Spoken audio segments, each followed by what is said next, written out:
Eagles fans, what's good? What's good? What's good? Yes, I know it has been a while. It has been a long time since I've dropped some content, but a lot of things have been transpiring in my life.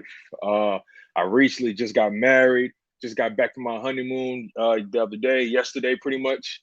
And you guys, I'm just super excited to be here with you guys. I'm super excited to be back. I'm super excited for the Eagles preseason to begin. The official season is almost here. So many things to talk about, so many things to discuss. You guys have just been so supportive of me. You guys have been super patient with me, and I just can't ask for anything more. Life is amazing. I'm healthy. Family's healthy. Everyone's doing well. Haven't really received any bad news. And you guys, I'm just so happy to be here. We got 7 people on the live stream. Thank you guys so much for staying locked in with your boy. I'm just so grateful for that, man. I really can't take it for granted. You guys have just held me down continuously, man. Thank you guys so much for the support. We got Philly in the building. What's going on? You already know it's her season, baby boy. Sonic 2.5, 2.25. What's up? Lucas, what's going on, family? Thank you so much for the love, bro. Thank you. Thank you, man. Bro, Hawaii was amazing, dog. I can't ask for anything more. Philly, thank you so much, man. I'm grateful. Sierra, thank you. Thank you. Philly Notion, my God, thank you so much, bro. I'm so grateful, man. Like I said, things are going pretty hard for me right now. Like I said, I've been out of commission with the content. I know I've been doing you guys a disservice, and I'm so sorry for that. When you put this content out, you have to understand the power that you have and how much people depend on you. And I haven't really been doing right by you guys with the content. It's just this wedding was just pulling me left and right, and it was so often where I was late hours, wasn't able to really do the things I really want to do. But I'm back now with the vengeance, and we're going to the wheels fall off. We ain't stopping at all. But the Philadelphia Eagles just had their first preseason game. They lost to the Pittsburgh Steelers 24-16. But we all know preseason losses don't really have too many values. Preseason wins don't really have too many losses, man. But or have too much value. We can't put too much stock into season wins and preseason losses. What we have to do, we have to look at how the team fared under this new coaching regime. How did Jalen Hurts look when it came to commanding the offense? How did the skill position guys look, and particularly the wide receivers? How did the linebacker look? How did the corners look? You know what I'm saying? How did the first and second team look? Third team didn't really look too good at all. But first and second team, which is the most valuable, most important, looked very, very good. So I'm super excited to get into those things. Also, you guys, this will be a call-in show. I need to tap in with you guys. I need to see how y'all feeling. I need to see what's on y'all. I need to hear what's on y'all mind. This will be a call-in show, and the link will be dropping very soon in the live stream. But I just want to let you guys know that I'm just so grateful for the support, man. Life is amazing. Life's good. And you guys just make it even more worthwhile, man. D Biggie was good. Thank you, bro. I appreciate your love, man. Truly. I really appreciate it. I wanted to catch you guys, lacking a little bit on Sunday evening.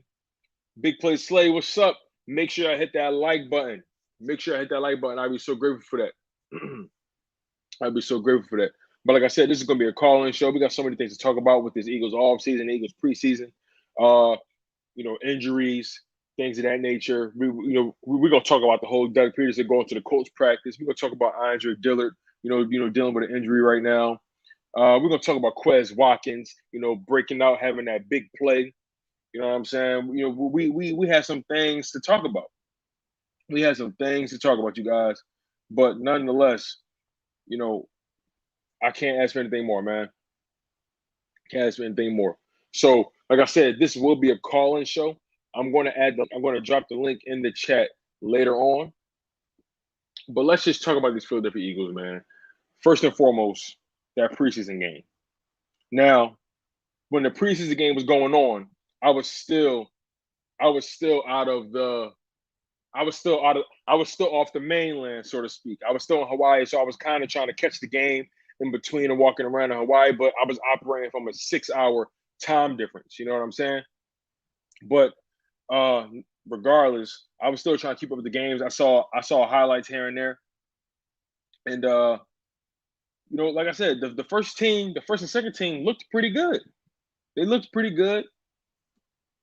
Looked pretty good. When it comes to the amount of plays, it was such a disparity. It was such a disparity when it came to the amount of plays the Steelers ran versus how many plays we ran. But that was mainly because Nick Mullins turned the ball over, and we couldn't really get anything done on third down. We couldn't really sustain drives. And also, we kind of shot our load in the first half. Now we noticed that Miles Sanders he didn't play at all. But we all understand that Miles Sanders, for the most part, is being preserved for the season. You know what I'm saying? We understand that Miles Sanders, he has a little bit of an injury bug, but I think he'll be okay going forward. Nick Mullins, man, I know y'all talking about it right now. Philly Lotion says, bro, we need a plan to put Nick Mullins on that submarine and let that man go. He got my boy Killen's cut. He ain't it. Bro, that's crazy. We got 10 people in the live stream. Thank y'all so much, man, for being here. Nick Mullins didn't look good at all. Nick Mullins, as a matter of fact, bro, he looked like a liability. My man threw 2 interceptions. He only completed 1 pass. Mullins just looked terrible. Just looked terrible. There's no way somebody looks that bad.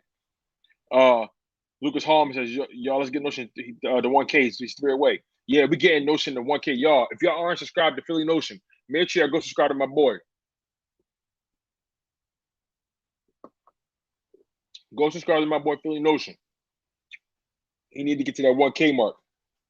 Lucas says Mullins is awful, bro. He is horrendous. God forbid Jalen Hurts and Joe Flacco get hurt. We're ass out. Philly Notion says salute to the gang. Got to show my guy some love. Tone the GOAT is back. Yes, sir, bro. I'm far from a GOAT, but I'm grateful for y'all staying supportive. Jay Will, what's going on, big dog? How we feeling, man? So glad that you're here. So glad you're still rocking with me, man. I appreciate you so much. I was away for a little bit. You know, I recently got married. Just got back from my honeymoon yesterday. You know, things were kind of hectic for me. So I'm just grateful for you still locking in, my guy. Philly Phillips is a great pickup in the draft. Yo, bro. Milton Williams looking like a problem. Very disruptive. Very disruptive. Eagles landed. Congrats on the marriage. May God bless your union. Thank you so much, man. Super grateful. I can't ask for anything more. Can't ask for anything more. You already know, Notion. You already know how we get down. You already know how we get down. But I'm definitely going to add the link up pretty soon. So glad you guys are here. But let's just talk about the quarterbacks real quick. So Jalen Hurts went 3 for 7, 54 yards. He averaged, I want to say, he averaged almost 8 yards per attempt, but he averaged just about 13 yards per completion. But again, his quarterback rating wasn't the highest, but what we were looking for from him is seeing that he's able to make good decisions. So he's taking a step in the right direction. I'm very optimistic. Again, still has a lot to work on, as we already know. He's a forever developing prospect. But I believe that Jalen Hurts did what he needed to do during the times that he had the ball. Now, let's be honest. The team had some drops that should have been completions for that guy. He really should have been 5 for 7, if anything. But that's neither here nor there. Jay Will, I appreciate you so much, my guy. He says, "Oh man, congratulations, but I feel bad for your pockets right now because bro. All I can say is I got a lot of help from family. I can't deny that. A lot of my family came through for me. They helped big time. You know, paid for a lot of tedious things that made it a lot easier. So I'm just grateful that things worked out, man. So grateful, man. But I appreciate you, bro. Aiden Christopher said, JJ Whiteside, what is up? I don't know, man. JJ didn't really get too much. He didn't really get too much popping for himself. He ain't get no targets, I don't think, or any receptions. Sierra says 3 for 7 with 2 big drops. Yeah, I know. Aiden Chris says, JJ Whiteside, does he want to be an Eagles? I know preseason, but bro, I feel you. Hopefully the ball comes his way more often. We'll see what happens. But yeah, Jalen Hurts really didn't. They dropped one of his third down conversions, and they dropped another ball of his. But that beautiful ball he threw to Dallas Goedert was amazing. That was a beautiful touch pass. And then Joe Flacco came in, went 10 for 17, 178 yards, average a little over 10 yards per attempt and a touchdown. Flacco looked good. I'll admit, Flacco looked good. The way he was playing, looked like he trying to get that starting spot. I'm never going to hold y'all. Flacco was looking like he want that number one spot. But I think we all know, given the fact that Hurts only played about a series and a half, maybe 2 series, I think, we all know that's, Hurts really, he really is going to be the guy. But Flacco looked good. I'm actually happy that we have a guy that's a backup who can move the ball, that can put points on the board, who has that pedigree. He has that experience. So, I'm glad Flacco looked as good as he did. And Nick Mullins, man, oh my God, that dude, he went 1 for 5, only put up 4 yards and threw 2 interceptions. I don't understand how that happens. I don't understand. You only threw the ball 5 times, my brother, and 2 interceptions? Ridiculous. If anything, he lost the game. But the third team in general didn't really look too good. Didn't really look too good at all. But well, you guys should be able to give me super chats. Hold up, let me see something. That's crazy. Y'all should be able to do super chats. Let me see. Look. Yeah, I should qualify for the super chats, bro. Give me 1 second. I'm about to see what's going on. Because I should definitely qualify for the super chats. Yeah. Yeah, you guys can give me super chats. I'm good. I can get super chats, you guys. Don't worry. Just hit that money symbol. Super chats is definitely alive and well. Super chats are alive and well, you guys. Aiden Christopher says, Zach Ertz, I would love to see him catch the ball better. Yeah, man. He had some drops that was very skittish. Very skittish. Philly says, if Philly can get in the top 10 in total defense, Jalen don't have to play hero ball. F the haters. He can grow just like Russell Wilson did. Exactly. If the defense plays good enough, they can keep the opposing offense out of the end zone. He gets more possessions, he gets more reps. You know what I'm saying? It'll make his job easier. He ain't got the hero ball, like you said. But Lucas, like you said, Quez Watkins, though. Quez, the best kept secret. Like he said, the cat is out of the bag. All I know is Quez Watkins took that ball and said, Geronimo. I'm super glad my man Quez Watkins making a name for himself. He's starting to get that respect, man. You got to respect the speed. You got to respect the speed. It's funny because after that play happened, you saw the Pittsburgh Steelers not pressing as much. You saw them trying to give themselves a little space because Quez was going to do his thing. Philly Notion says Nick Mullins is messing up our talent evaluation. How do we evaluate talent with sorry quarterback play? That man had to go. Yeah, man, I'm surprised Nick Mullins still on the roster. Like, to your point, he definitely got Adrian Killen's cut. Like, he did not make him look good at all, man. At all. Like, in any capacity, really. But let's go down to the running backs. They split the ball a lot.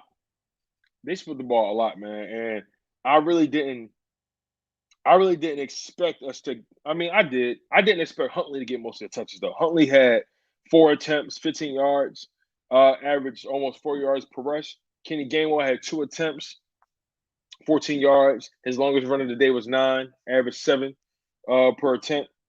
Howard, 1 attempt, 3 yards. But Jordan Howard had a huge block.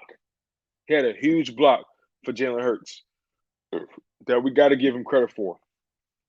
We got to give my man Jordan Howard credit for that big block he picked up. That was huge. That's how you earn your spot on the roster. You know what I'm saying? We got 17 people on the live stream. Thank y'all so much. Make sure you hit that like button. Make sure you hit that like button for sure. Philly Notion says he about to have all our wideouts cut due to his interceptions. I'm done. I feel you, bro. Rev Taco, who's our full quarterback behind Mullins, though? We ain't got one.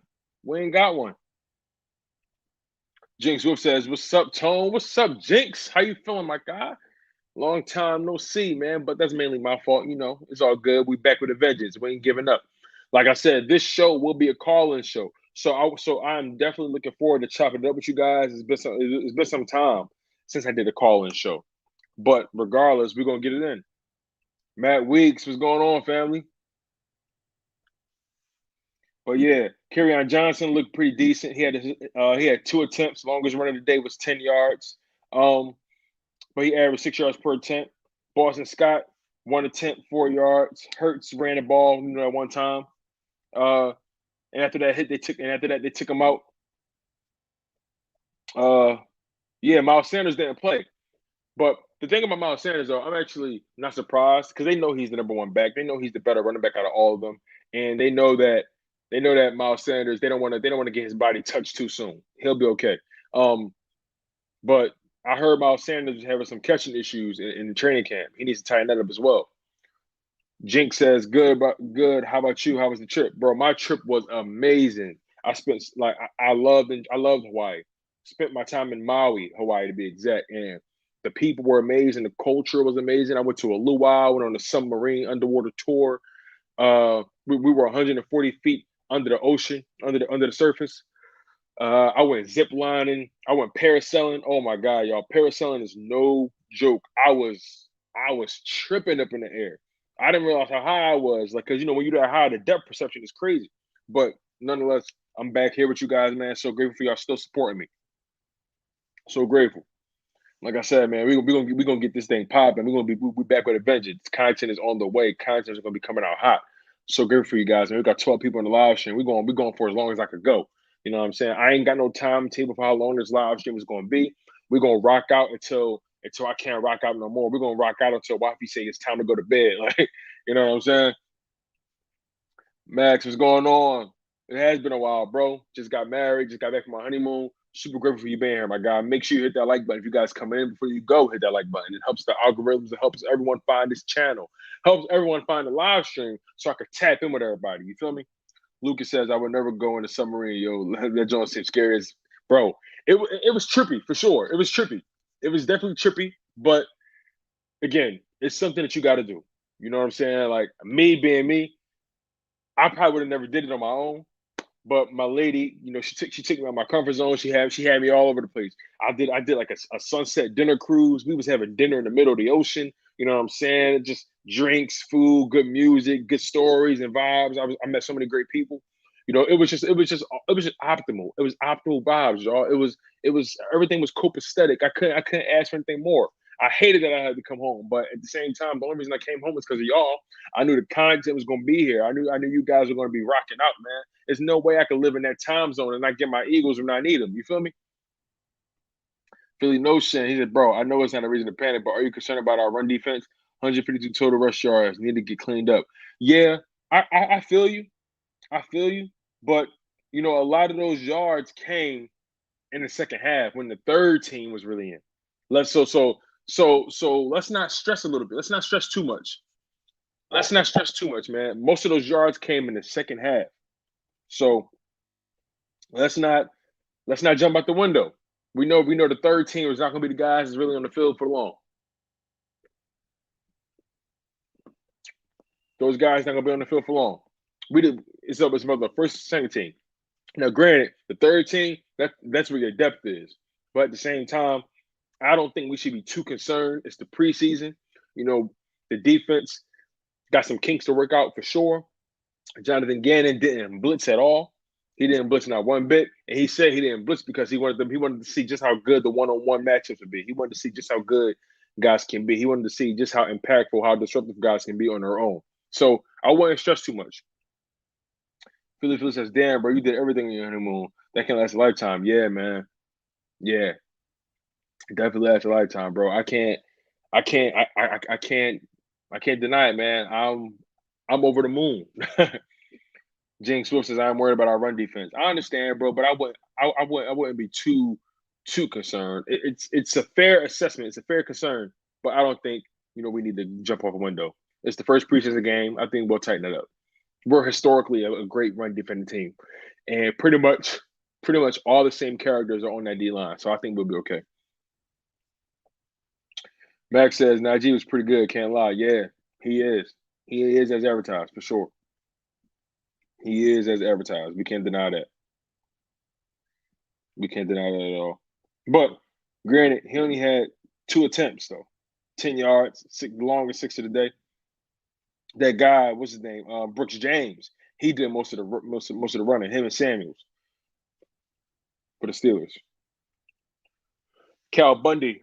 Plus, they barely ran the ball. Yeah, we barely ran the ball. We barely ran the ball. We did a lot of passing. I really think they were just trying to figure out just how good this wide receiver core can be, how impactful it can be. Can they pop? They also wanted to test out Jalen Hurts, Joe Flacco, just how good can they be? You know what I'm saying? I think our passing game is something we've been really concerned about.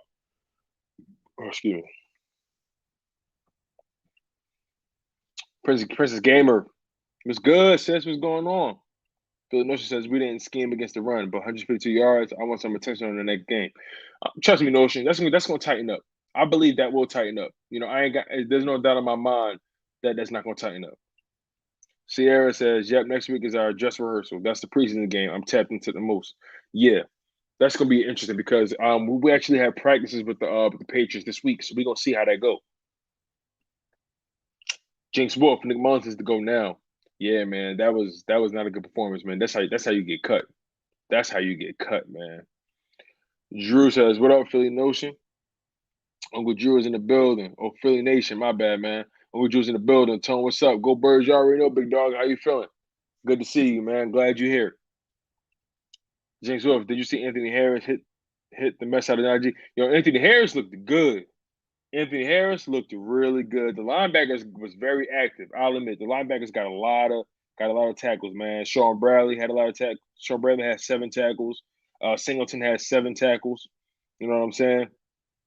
TJ Edwards had 5 tackles. You know, guys were flying to the ball. So we can't deny that. You know, the defense they show pop, they show flashes, they show instincts. But that third team got a lot of work to do, you guys. That third team they did not look good in any capacity. Max says Nick Mullins was supposed to be a top backup QB. I don't know what happened. Bro, I don't know what happened to that man either. That man looked wild. He looked like he didn't even belong on the field. Princess Gamer says, I have a lot to be excited for this season. Lots of guys impressed. I've never seen before. I love these coaches. Yeah, man. I'm really excited about Quez Watkins, Milton Williams. Those guys look great, man. Quez, bro. See, the thing about Quez Watkins, man, Quez Watkins, his ability to just break away. He made everybody seem like they was running in slow motion. That's how fast he was. He made everybody around him look like they were just running on a treadmill in place. And he was just on to the races. And it's so crazy because when he caught the ball, he left the ground. So he still had to gather and take off. But the way he just, like Quez Watkins, the best kept secret, Quez Watkins just automatically locked himself in. He is making the roster. There's no question about it. There's no question about it. There's no question about it at all. That man has a family. Oh man. All I know is Nick Mullins. Nick Mullins, that was sad. That was sad. But you know, wide receivers, Jalen Rager looked decent. His longest catch of the day was 13 yards. He had 2 receptions for 20 yards, averaged 10 yards per catch. Looked decent. Tyree Jackson looked really good. Longest catch of the day was 19 yards. He's that quarterback turned tight end who looks really, really good, man. Looks really, really good. Who else? Richard Rodgers looked decent. Looked decent. Kenny Gainwell looked decent as well. Longest catch of the day was 10 yards, 2 receptions. Zach Ertz, again, got to fix those drops. Got to fix those drops.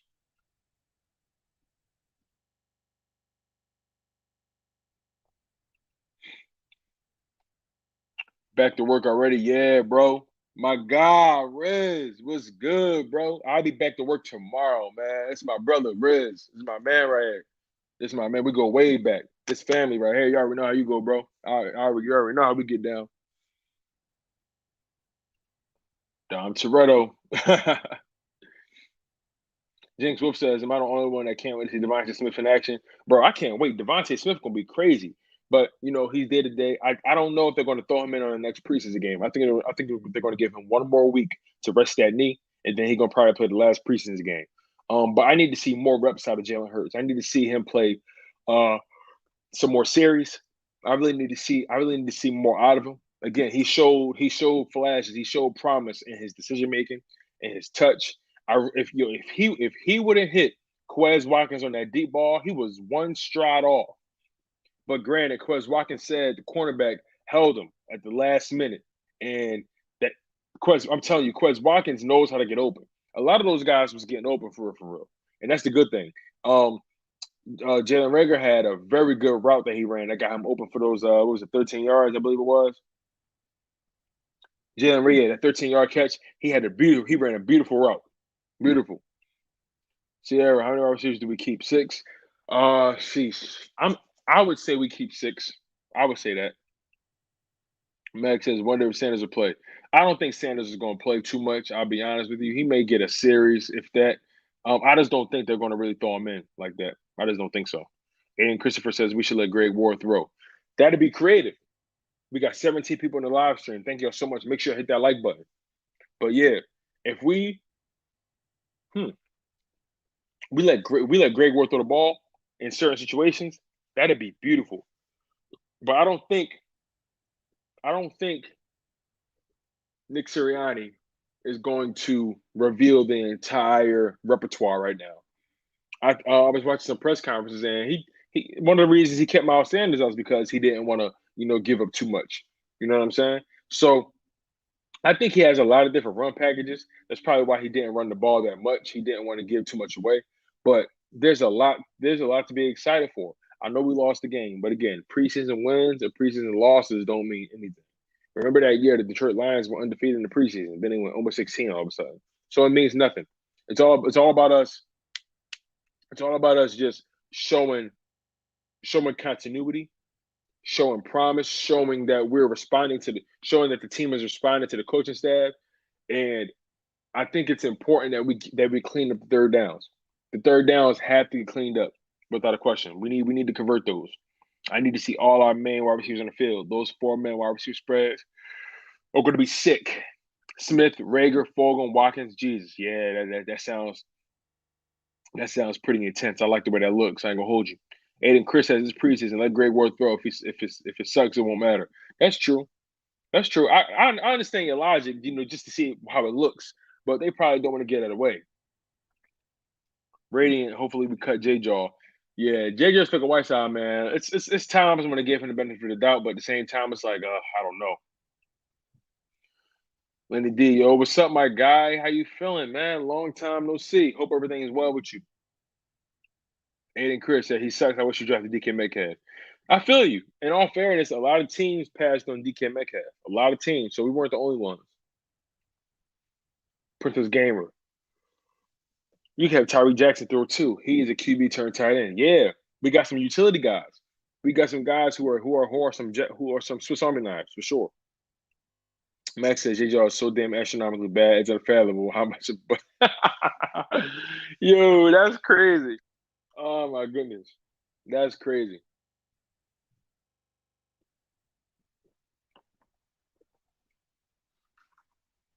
That's crazy. Max says we could give him 1 year with Hurts if he fails and get him out. Yeah, I think that's what's going to end up happening, though. I think. Actually, don't be surprised if you get drafted to the practice squad. Don't get surprised. Don't be surprised. Yeah, Aiden is wild. It's kind of hard to believe a second-round pick could be that bad.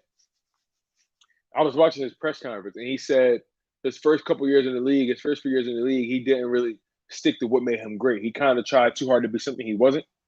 So hopefully he gets back to his routine, get back to what makes him great, man. But Arthur Whiteside, I had such high hopes for that man. Maybe they'll do a better job of putting him in situations. But my thing is, if you open, the ball gonna come your way for the most part. And I don't know, man. That man just can't get off. He can't pop. I don't understand it. Brady says we could also use Millard as a fullback too. He can run. See, that's now we're starting to get creative, man. Now we're starting to get creative. But the whole Mailata situation with Andre Dillard, listen, Mailata's going to win that spot, man. Mailata 9 times out of 10 is going to be the starting left tackle because Andre Dillard is dealing with a knee sprain.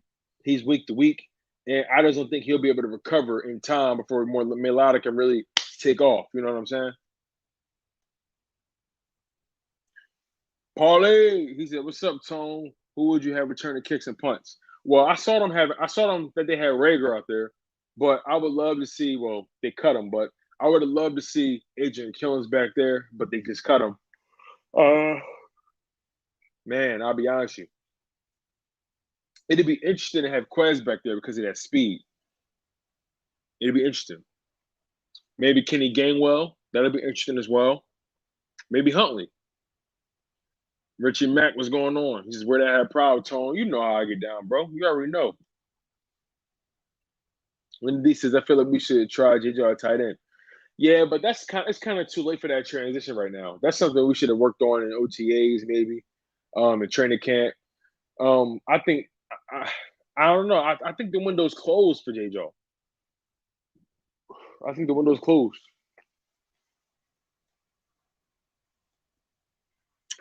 Max says, I think Hurts played good. 3 for 7 with 2 drops and only 1 bad pass. I think he played good. I agree with you. He should have went 5 for 7. He should have been 5 for 7, man. But they dropped 2 of his passes that he put right on the money. Got to clean up the drops.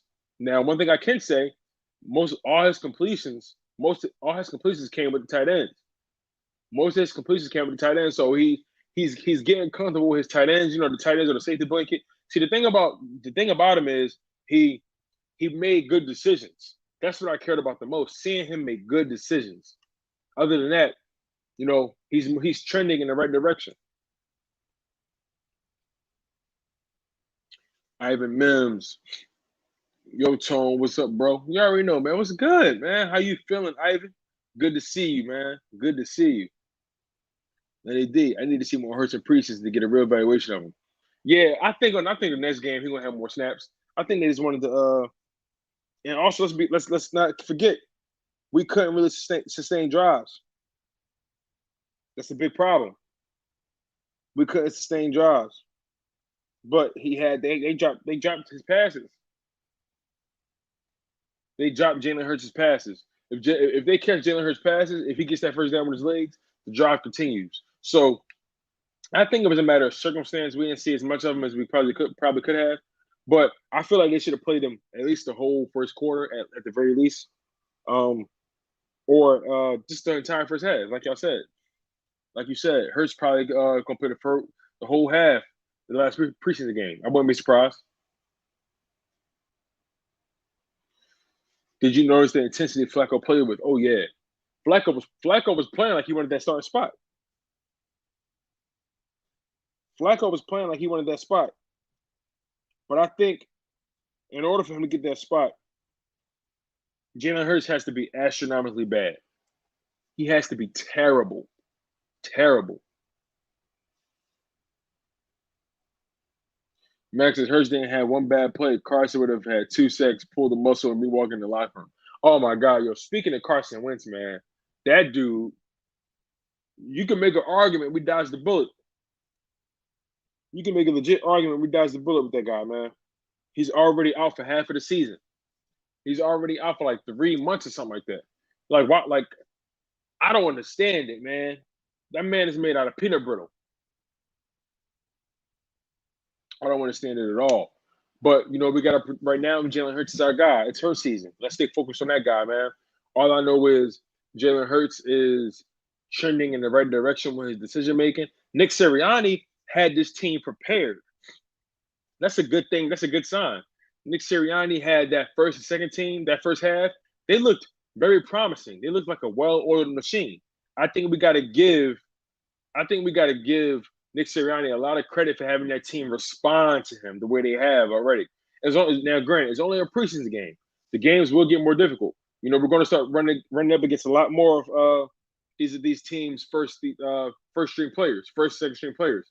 But I think it's very important that we give Nick Sirianni, Shane Steichen, Jonathan Gannon, Michael Clay, you know what I'm saying, give that entire coaching staff the respect they deserve for having that team respond the way they did.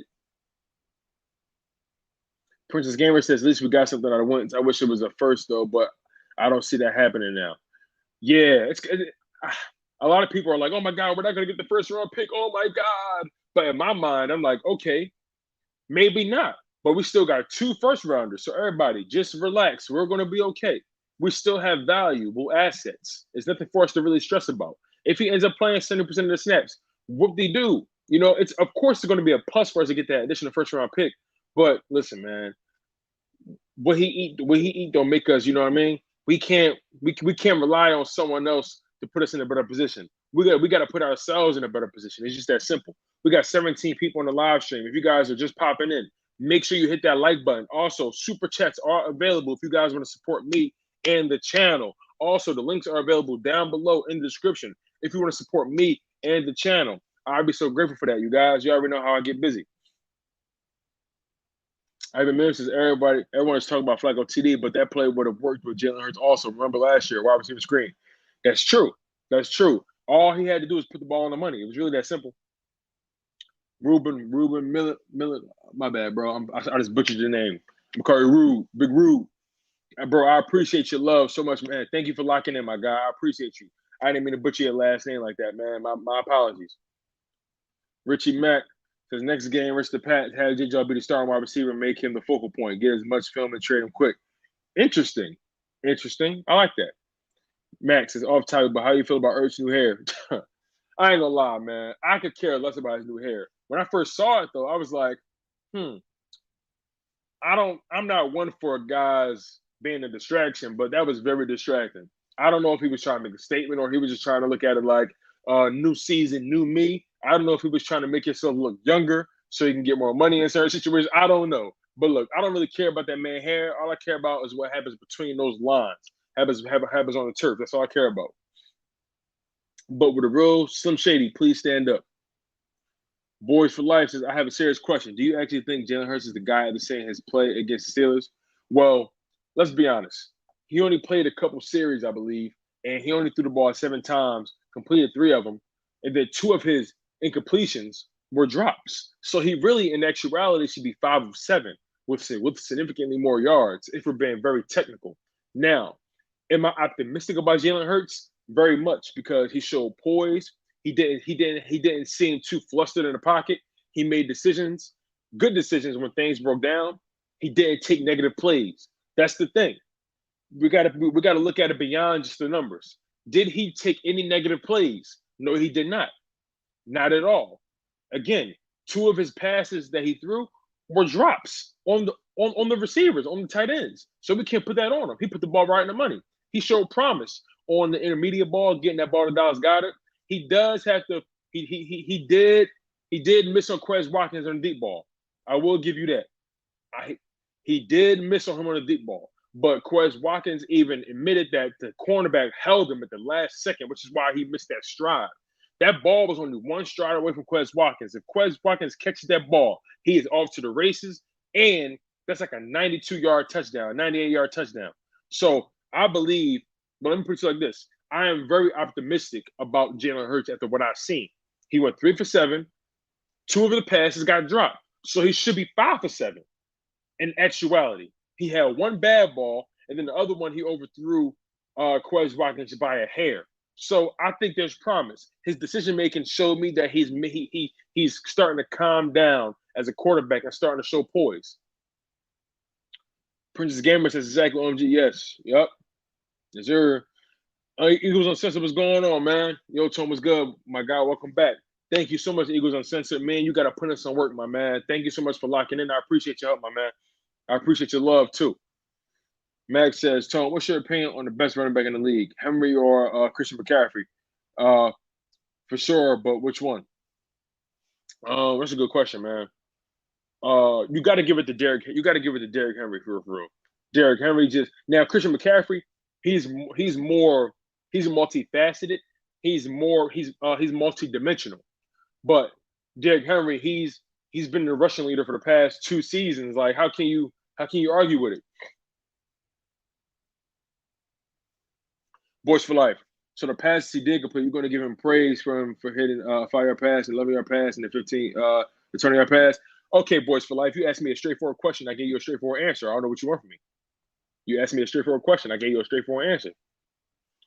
Max says, I agree with Henry for the best running back. For sure. Most definitely. That man, the way he runs, like, he's not even the fastest, but his speed is deceptive. His speed is very deceptive. His speed is very deceptive.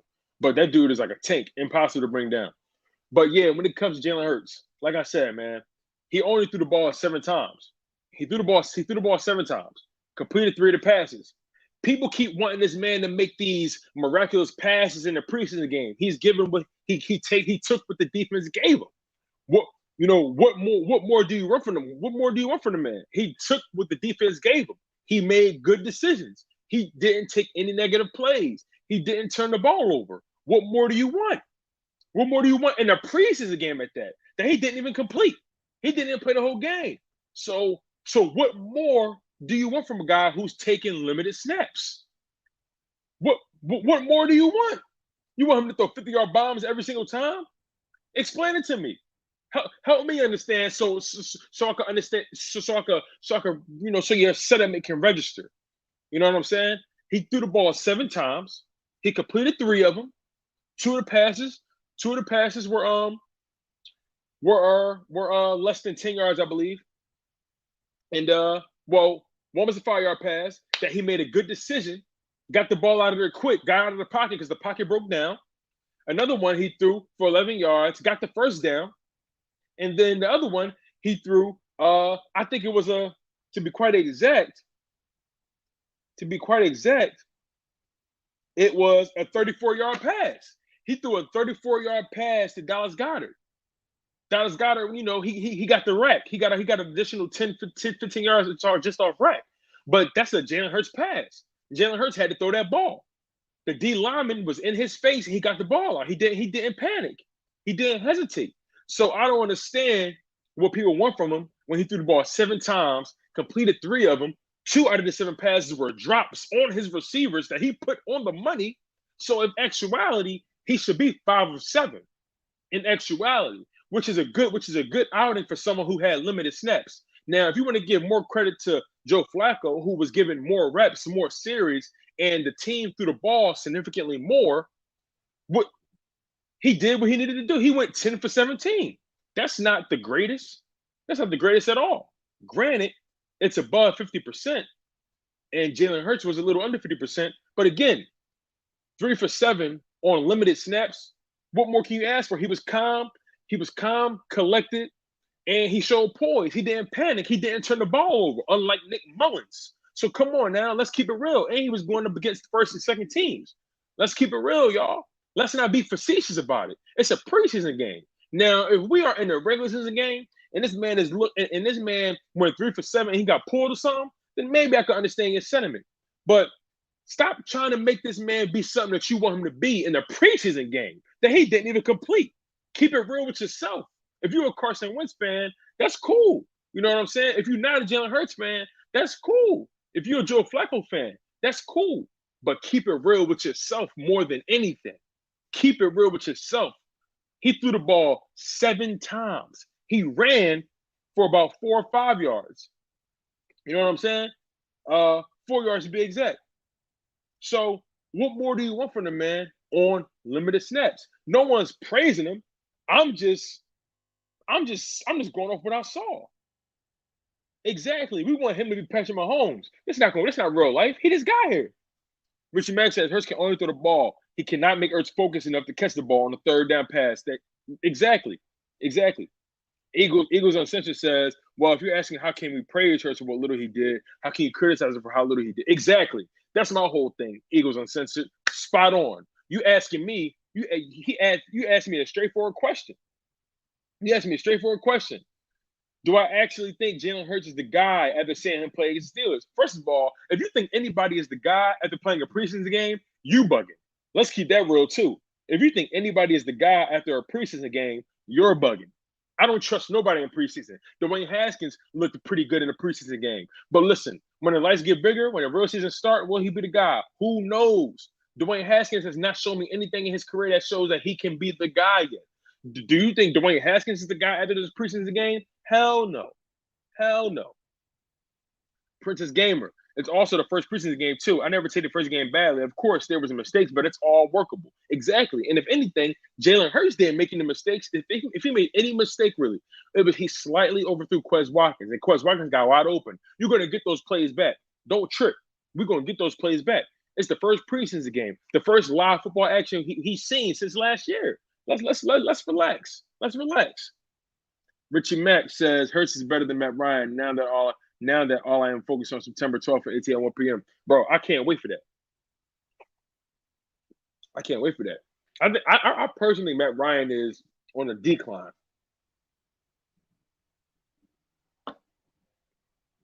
Oh man, but let me add that link up there, y'all. We about to get this call and popping. Let me type it in, y'all. Give me 1 second.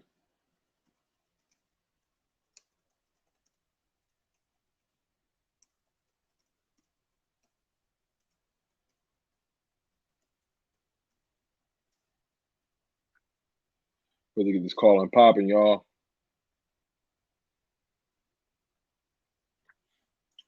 Booyah.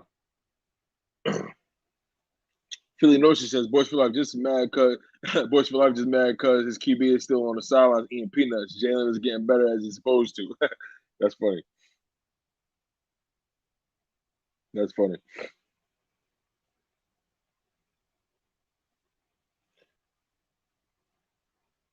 All right. The link is up for the calling, you guys. The link is up for the calling. We getting busy today. Y'all. So good for you guys being here. We're going to lock in extremely. We are going to lock in. So good for you guys. Like I said, those super chats are available. So if you want to support me in the channel, all you got to do is lock in on the super chat, you guys. So grateful. Super, super grateful. So right now, we got my man, Eagles Uncensored in the building. My bad. Eagles Uncensored, because you know he's no holds barred. He tells y'all how he sees it. He tells y'all how it is. My man is grinding. My man is on the road to 1K. Let's get it. My man Eagles Uncensored. How you feeling, my man? What's good, brother? Hey, man, just wanted to come on real quick before I had to go take care of the kids and, just say congratulations. Hope you had fun, and happy you're back, man. Missed your content. Definitely, bro. Definitely, man. And listen, we're definitely going to put in some work, my guy. Don't think I forgot, man. You got to put in some work. No, we're good. It's a lot of people that was reaching out to me. I'm like, oh my god, you guys, I'm away. I wish I could, but wifey took my laptop and hit it. So, right? It's crazy, man. Hey, I'm married. I get it, bro. I get it. Trust me. Oh man. Oh yeah. Best believe you get it then. How long? If you don't mind me asking. 12 years. Oh yeah. You're a veteran. I'd be blessed to make it to that point. You're a veteran, my man. But real quick before you get out of here, I want to get your thoughts on the first preseason game. Granted, not much really happened. We were able to see little flashes here and there of the team. The third team needs a lot of work. That's one thing we do know. But in the first half, in my opinion, I think those guys look pretty well coached for a new coaching staff. What do you think? Yeah, man. No, I mean, I was a little pumped after that game. I even caught myself saying I don't want to ever hear anyone say we're only a 5-6 win team ever again either. Because the way I look at it is, listen, our O-line, Brooks wasn't out there. We didn't have Miles Sanders out there. Smith wasn't out there. And I feel if you put Smith and Quez on the field at the same time, man, you can have a dynamic wide receiving core. I mean, the secret's out on Quez now, like Jalen said. It's no longer a secret, which sucks, but now people know.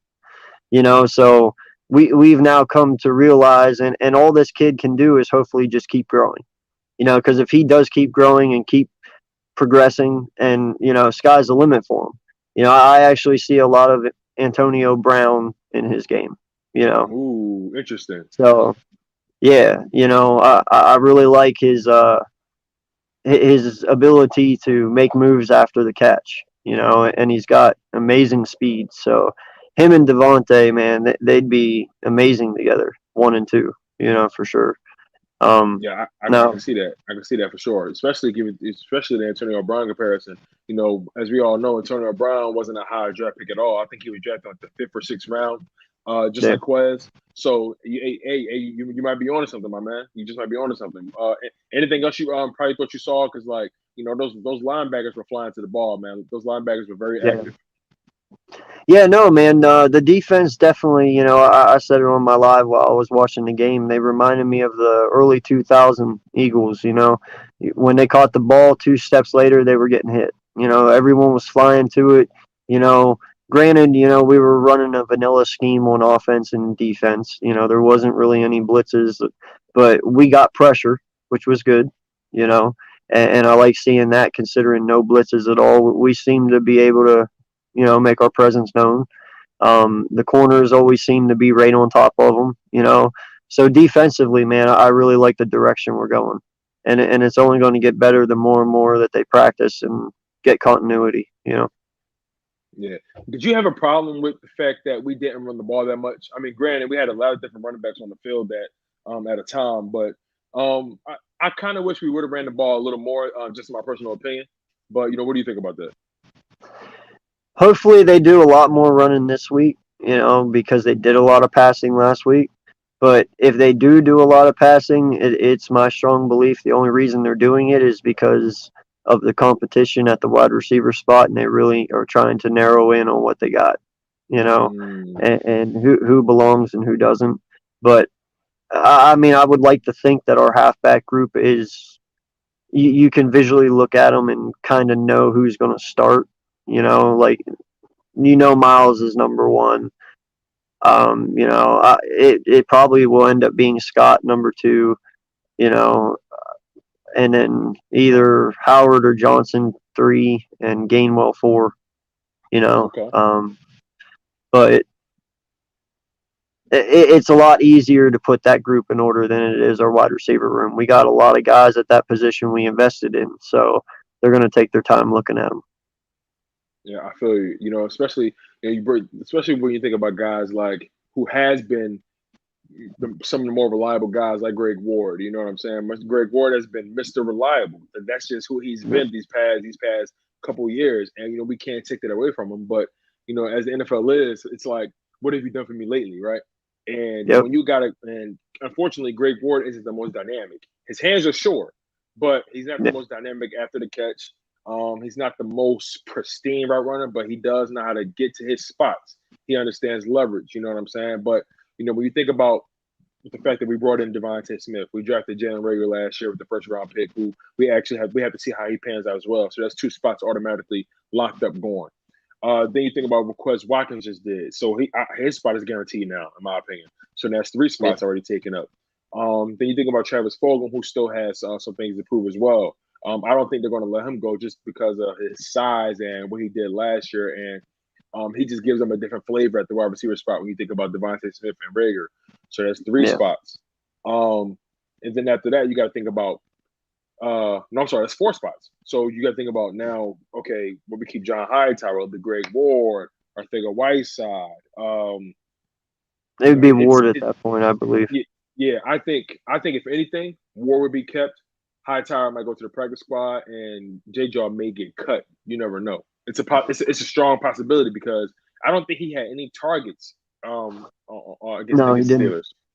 No, he was punt coverage is what he did mainly all that night. So that begs the question. Was he incapable of getting open, or was he just not in the game plan? I don't think he played wide receiver at all. Okay. Wow. I didn't see him out there. If he did, I didn't see him. Yeah. I personally didn't see too much, just because the game was at a different time zone. But I think they need to find out, like you said, if they do throw the ball a lot going forward in this preseason, it's because we need to find out just how good, or where's the disparity between the wide receiver core? Will the cream rise to the top? Who's going to fill those 3rd, 4th, and 5th spots? Will we keep 6 wide receivers? You never know. Well, how I have it set up is I only have us keeping 2 quarterbacks, and that's going to be Hurts and Flacco.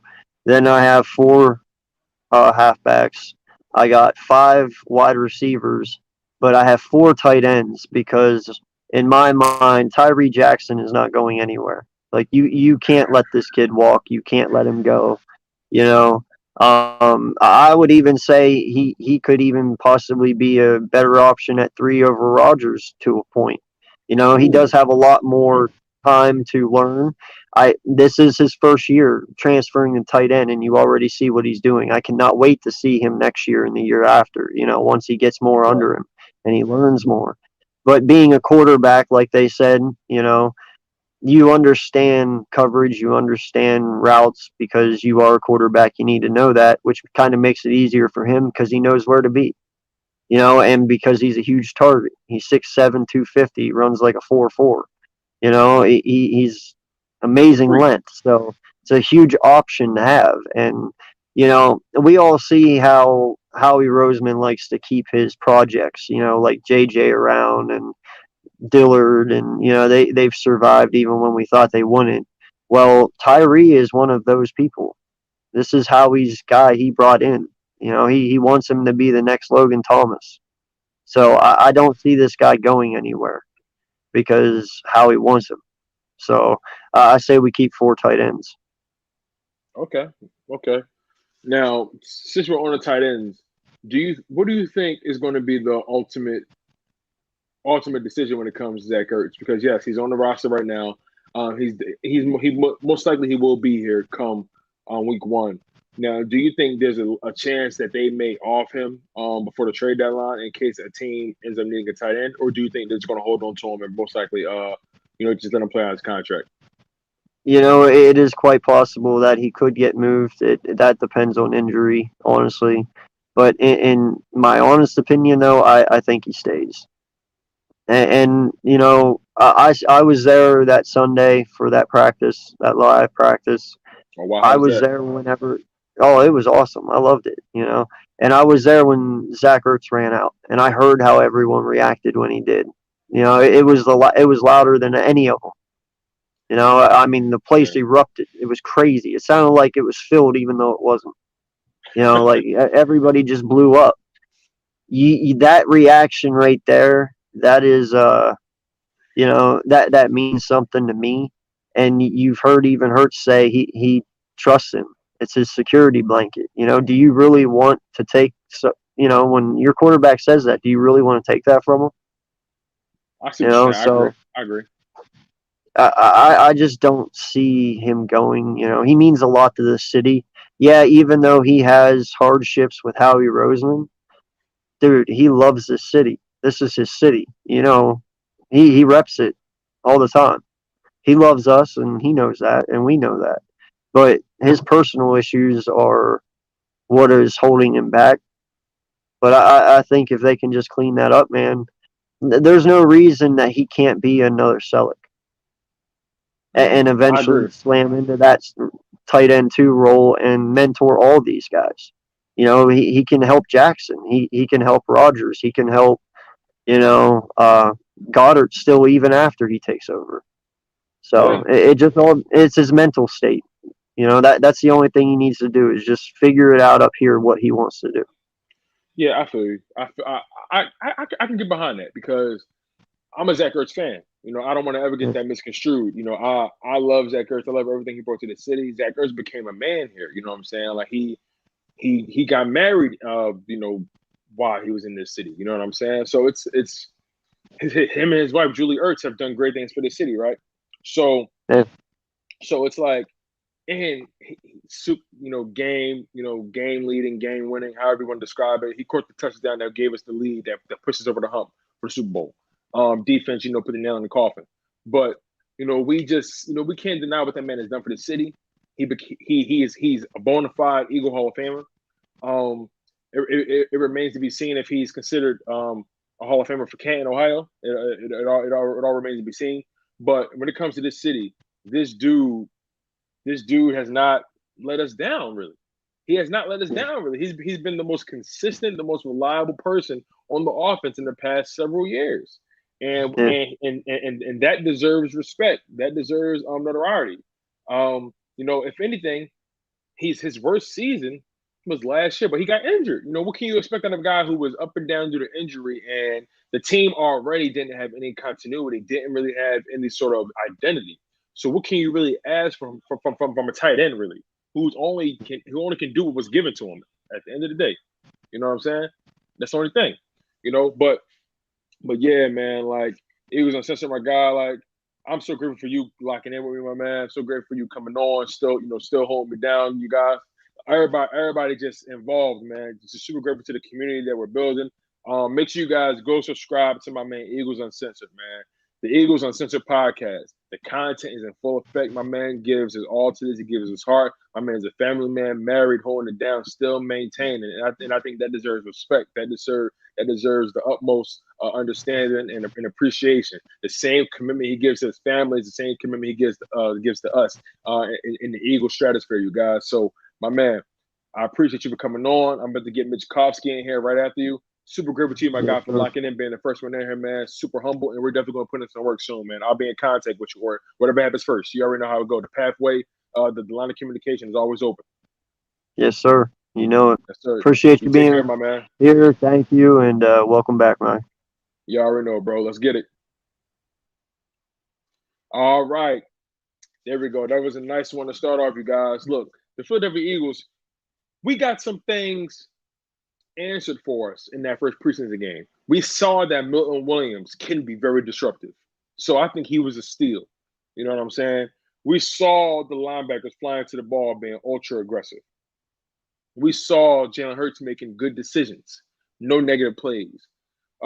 We saw how the city responds to Zach Ertz. We saw all of those things.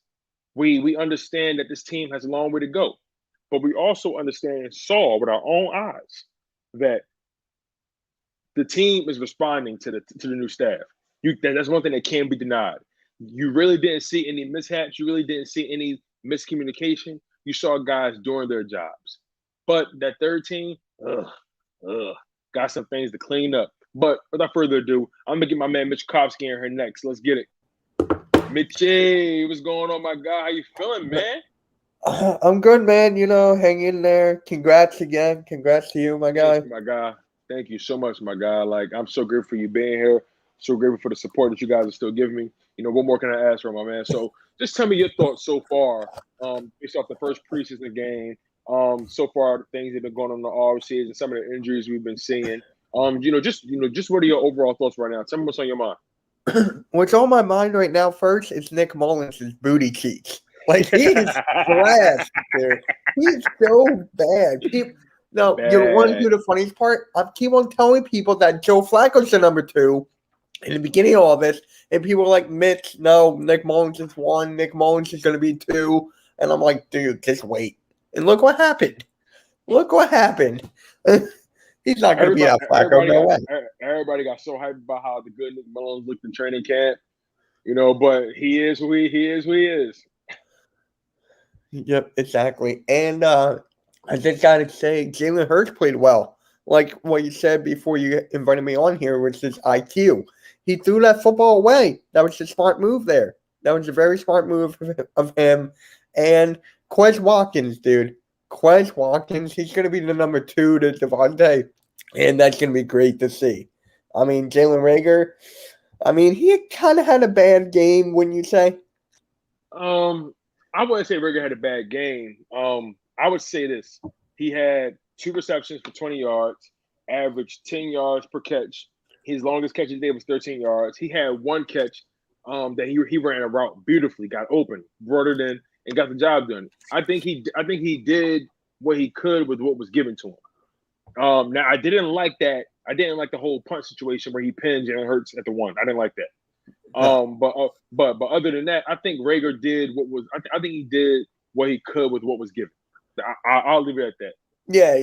That's a good way to put it. That's a good way to put it. It's just a punch got me like feeling some kind of way. Like my buddies were like, Mitch, that's fine. I'm like, dude, we were stuck at the 1. And I'm like, why would you start at the 1 when you can start at the 10 with the fair catch? I'm like, common sense right there, dude. It's not Madden where you can run with Deshaun Jackson everywhere. I'm telling you, that's why I hate that game. No, I feel you, man. I feel you. No, go ahead, my man. I want to hear your thoughts. Dallas Goedert played well. Zach Ertz played well, and I was surprised about that standing ovation he got. And I'm like, dude, Zach Ertz is going to be an Eagle for life.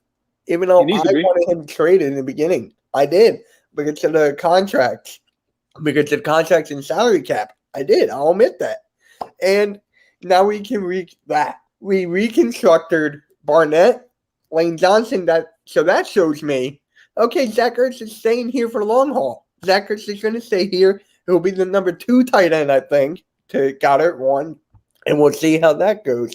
And Tyree Jackson, he's stepping up big time. Big time. Yeah. And I'll admit too. I was one of those people that was like, well, if Zach Ertz doesn't want to be here, move on.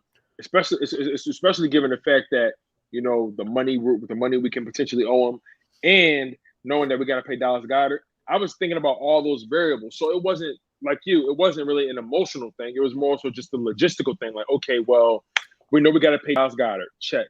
We know we got to. We know we're going to owe Zach Ertz some money if he plays this year. Check. We know he's going to want an extension. Check. You know, we don't have the most flexibility when it comes to the cap. Check. So it's like, okay, all the logic behind it was, and also he didn't want to be here at the time. So the logic was, okay, move on. But the city still hasn't given up on him. The city still loves him. You know, we saw that with the standing ovation he got, you know, at that practice and in the preseason game. So I mean, you know, I think he's going to be here for the long haul. I would love to see him transition to that Brent Selleck role, who just who just is a legit veteran, holding guys accountable, you know, showing guys the ropes, and just also being effective in limited snaps, because the bottom line is he is getting older. But at the same time, I definitely believe his hands are still just as good as they were. He did have a drop that made Jalen Hurts look bad, but I'll leave it at that.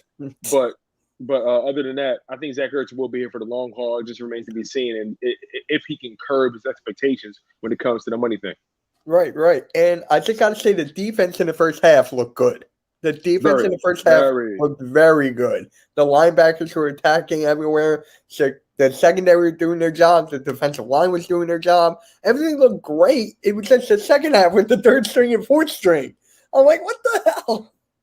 I mean, but they're third and fourth stringers for a reason. You know what I'm saying? But damn, you're right. They looked out of sorts. They looked like they didn't really know where they needed to be. But you know, I think those guys will get better naturally. But like you said, the first and second team looked very good. Offense looked good. We put up 13 points in the first half. 16, I think. What's in 16? I think it was 16. I'm not entirely sure. But wait, I can tell you right now to be quite exact. Give me 1 second. We put up 16 points in the first half. Yeah, not bad. That's good. I'll take that. Right. You know, if you know we put up 10 points in the first quarter, 6 points in the second quarter, and then the offense just flatlined in the third and fourth quarter. But that was Nick Mullins, and we all know what happened with that. Yeah. You know what I'm saying? But you know, it's just we need to clean up third downs. We didn't convert not one third down. So we need to clean those up tremendously. What's your thoughts about that? Third down, man, that can't happen. Like, that really cannot happen at all. Like, what'd you say? 1 third down? One? We didn't convert not one. Oh my God. I thought we converted one. Nope. Oh my God, bro. The Steelers went 11 for 17 on third down. That's the second half, bro. That's the third, fourth unit. It's all second half. That's all second half stuff. I don't know. We just got to get 1 third down against the Patriots on Thursday. Just one. Oh, man. Live. I'm telling you, one. I feel you, man. Speaking of the Patriots, you know, we got those 2 organized practices with them. How do you anticipate those going? Hopefully they go well. I just want to see everyone getting along. No fights, no injuries. That's all I want to see. No injuries. That's all I want to see. And I just want to see good football at those practices. That's what I want to see. Definitely. I think Jalen Mills is going to make his return to Philly, so we're going to see how that goes as well. You know, typically when guys transition to a new team, it either goes well or egos get involved and guys get a little chippy. You know what I'm saying? But you know, we'll see what happens, my man. One final question for you. When it comes to Jalen Hurts, now some people are saying, "Oh, he's booty cheeks." Some people are saying, "Hey, he did make the most of what he was given, opportunities." What are your thoughts? The second one, he was given the most as what he was given. I mean, 2 series though, That's when I go with Nick Sirianni on that. He should have played for the whole first half or most of the second. That's like my only or at gripe. least the whole first quarter, or at least the whole first quarter. Yeah, that's my only gripe. That's why Joe Flacco had like 126 yards. I mean, Jalen Hurts could have had that in the first quarter, even if he completed that to Watkins. Yeah. Oh my God, that pass would have. But Watkins did say the corner, like, and you saw it on the film. As soon as Watkins really broke past him, the corner chipped him, and he broke stride, and literally, like, the ball was literally a stride. The ball was literally a stride away from Watkins, just a stride. But nonetheless, man, I think it's going to be an exciting season. I'm excited for this next preseason game. My God, thank you so much for being on here. Make sure you guys go subscribe to my man, Mitch Kovsky. Mitch Kovsky is doing amazing work, putting out content, has always been doing great work. My man is on the road to 2K, I believe, right? Yeah, 1,400 on the road to there. Yeah. My man is on the road to 2K. Let's put that in the universe. If you guys haven't already, make sure you guys go subscribe to my man, Mitch Kovsky. Great dude, knows his stuff, very energetic, very enlightening, very enthusiastic. Just a humble guy, man. And I really appreciate him for coming on to the show. Thank you, man. I appreciate it. We'll talk. You already know, bro. Peace. All right. We starting off good, y'all. I'm excited. I can't complain not one bit. You know, we still have a lot of things that need to get figured out with this team. But the good thing is we saw that the team is responding to Nick Sirianni. That's what we have to keep in mind. The defense was flying to the ball in the first half. We almost shut them out damn near in the first half. Almost shut them out. We have to give the defense credit for that. And then the offense put up 16 points in the first half. Not sexy, but they put up points. The on the other hand, the second team, the third and fourth string defenders did not look good in any capacity. We gave up 2 touchdowns in the third quarter. That cannot happen. That won't happen. Especially with the first and second team. Don't think that will happen. Things are going to get way better. All you guys got to do is click that link. Click the link in the live stream if you want to join the call-in. That's all you got to do. Click the link. It's pinned to the top. All you got to do is click that link pinned to the top, and you guys can jump in on the call-in. I love talking to you guys. I want to check the temperature of you guys. I want to see how everybody's feeling. I've been away for a long time, so I need to see just how everybody's feeling right now, knowing the Philadelphia Eagles preseason has just began, knowing we did take an L against the Pittsburgh Steelers, but nonetheless, we did learn a lot about our team. We learned that these guys are responding to Nick Sirianni, and that can't be understated. These guys are responding. We have to give them credit where credit is due. It's just that simple. Jonathan Gannon had those defenders flying to the ball. The young guys, the third and fourth stringers, they got some things to clean up. But I'm super excited about this team moving forward. I'm excited about Jalen Hurts. I'm excited about his decision-making. I'm excited about the poise he showed. I'm excited about Quez Watkins. You know what I'm saying? I'm excited about the linebackers who are flying to the ball, getting real chippy. I loved it. So make sure you guys, if you want to call in, hit that link at the top of the live chat if you want to call into the show. I'm always grateful for newcomers. I'm always grateful for people that want to give their opinion, good or bad. If you disagree with me, that's all good. I don't really care about disagreements. The goal is to get to the nitty-gritty. The goal is to get down to the bottom of the nuance, to get to the bottom of the information. That's what it's all about. We can agree to disagree. We can disagree to agree. Whatever it may be. Let's just get down to it, y'all. And if y'all want to hop in on the call and on the live stream, all I gotta do is hit the like button and hit also that link I pinned to the top. If you guys want to support me in the channel, you guys can just give me super chats. So I'll be so grateful for that as well. So grateful for that as well.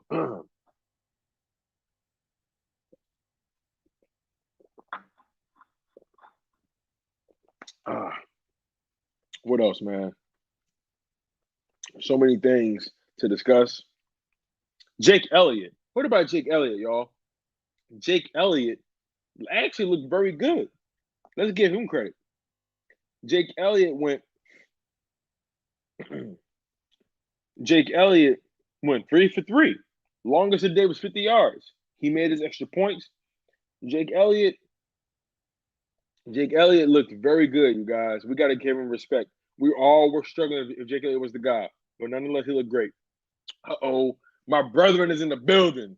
My brethren is in backstage, y'all. This is about to get crazy in this joint. Listen, this is my man holding it down on the West Coast, holding it down in the foothills. You guys already know who it is. Philly Foothills, aka Philly Fuego, hanging out, coming in hot from the nest out west. My brother, what's goody? You're looking good, man. I'm liking what you're doing. I like that, man. Okay, I'm digging it. Then you got a Goldberg thing going. I like it. Ready to spear somebody, man? Baby. It's football season. Let's go. I'm ready to spear somebody. Heck bro, yeah, man. Wait till when this regular season starts. Oh my God, bro. It's gonna be crazy. It's gonna get crazy. Absolutely. Yes, sir. It's good to see you. It's good to hear your voice. Sure, it's been a long time, a little bit since we talked last, but yeah, man. Definitely. Heck yeah, things are ramping up. Absolutely.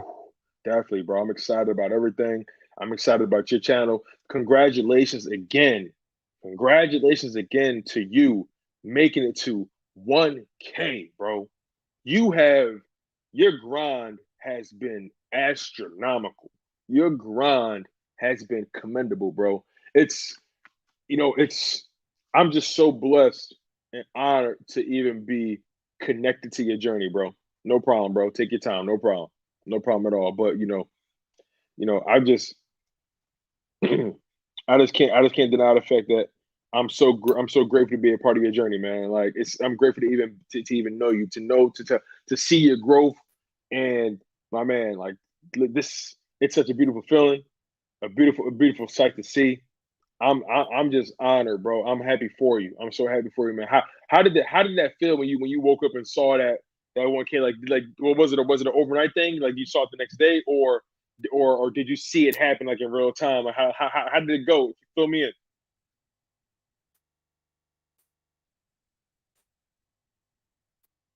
Hold on, Ness. I can't hear you. I can't hear you before it go. No problem, man. Take your time.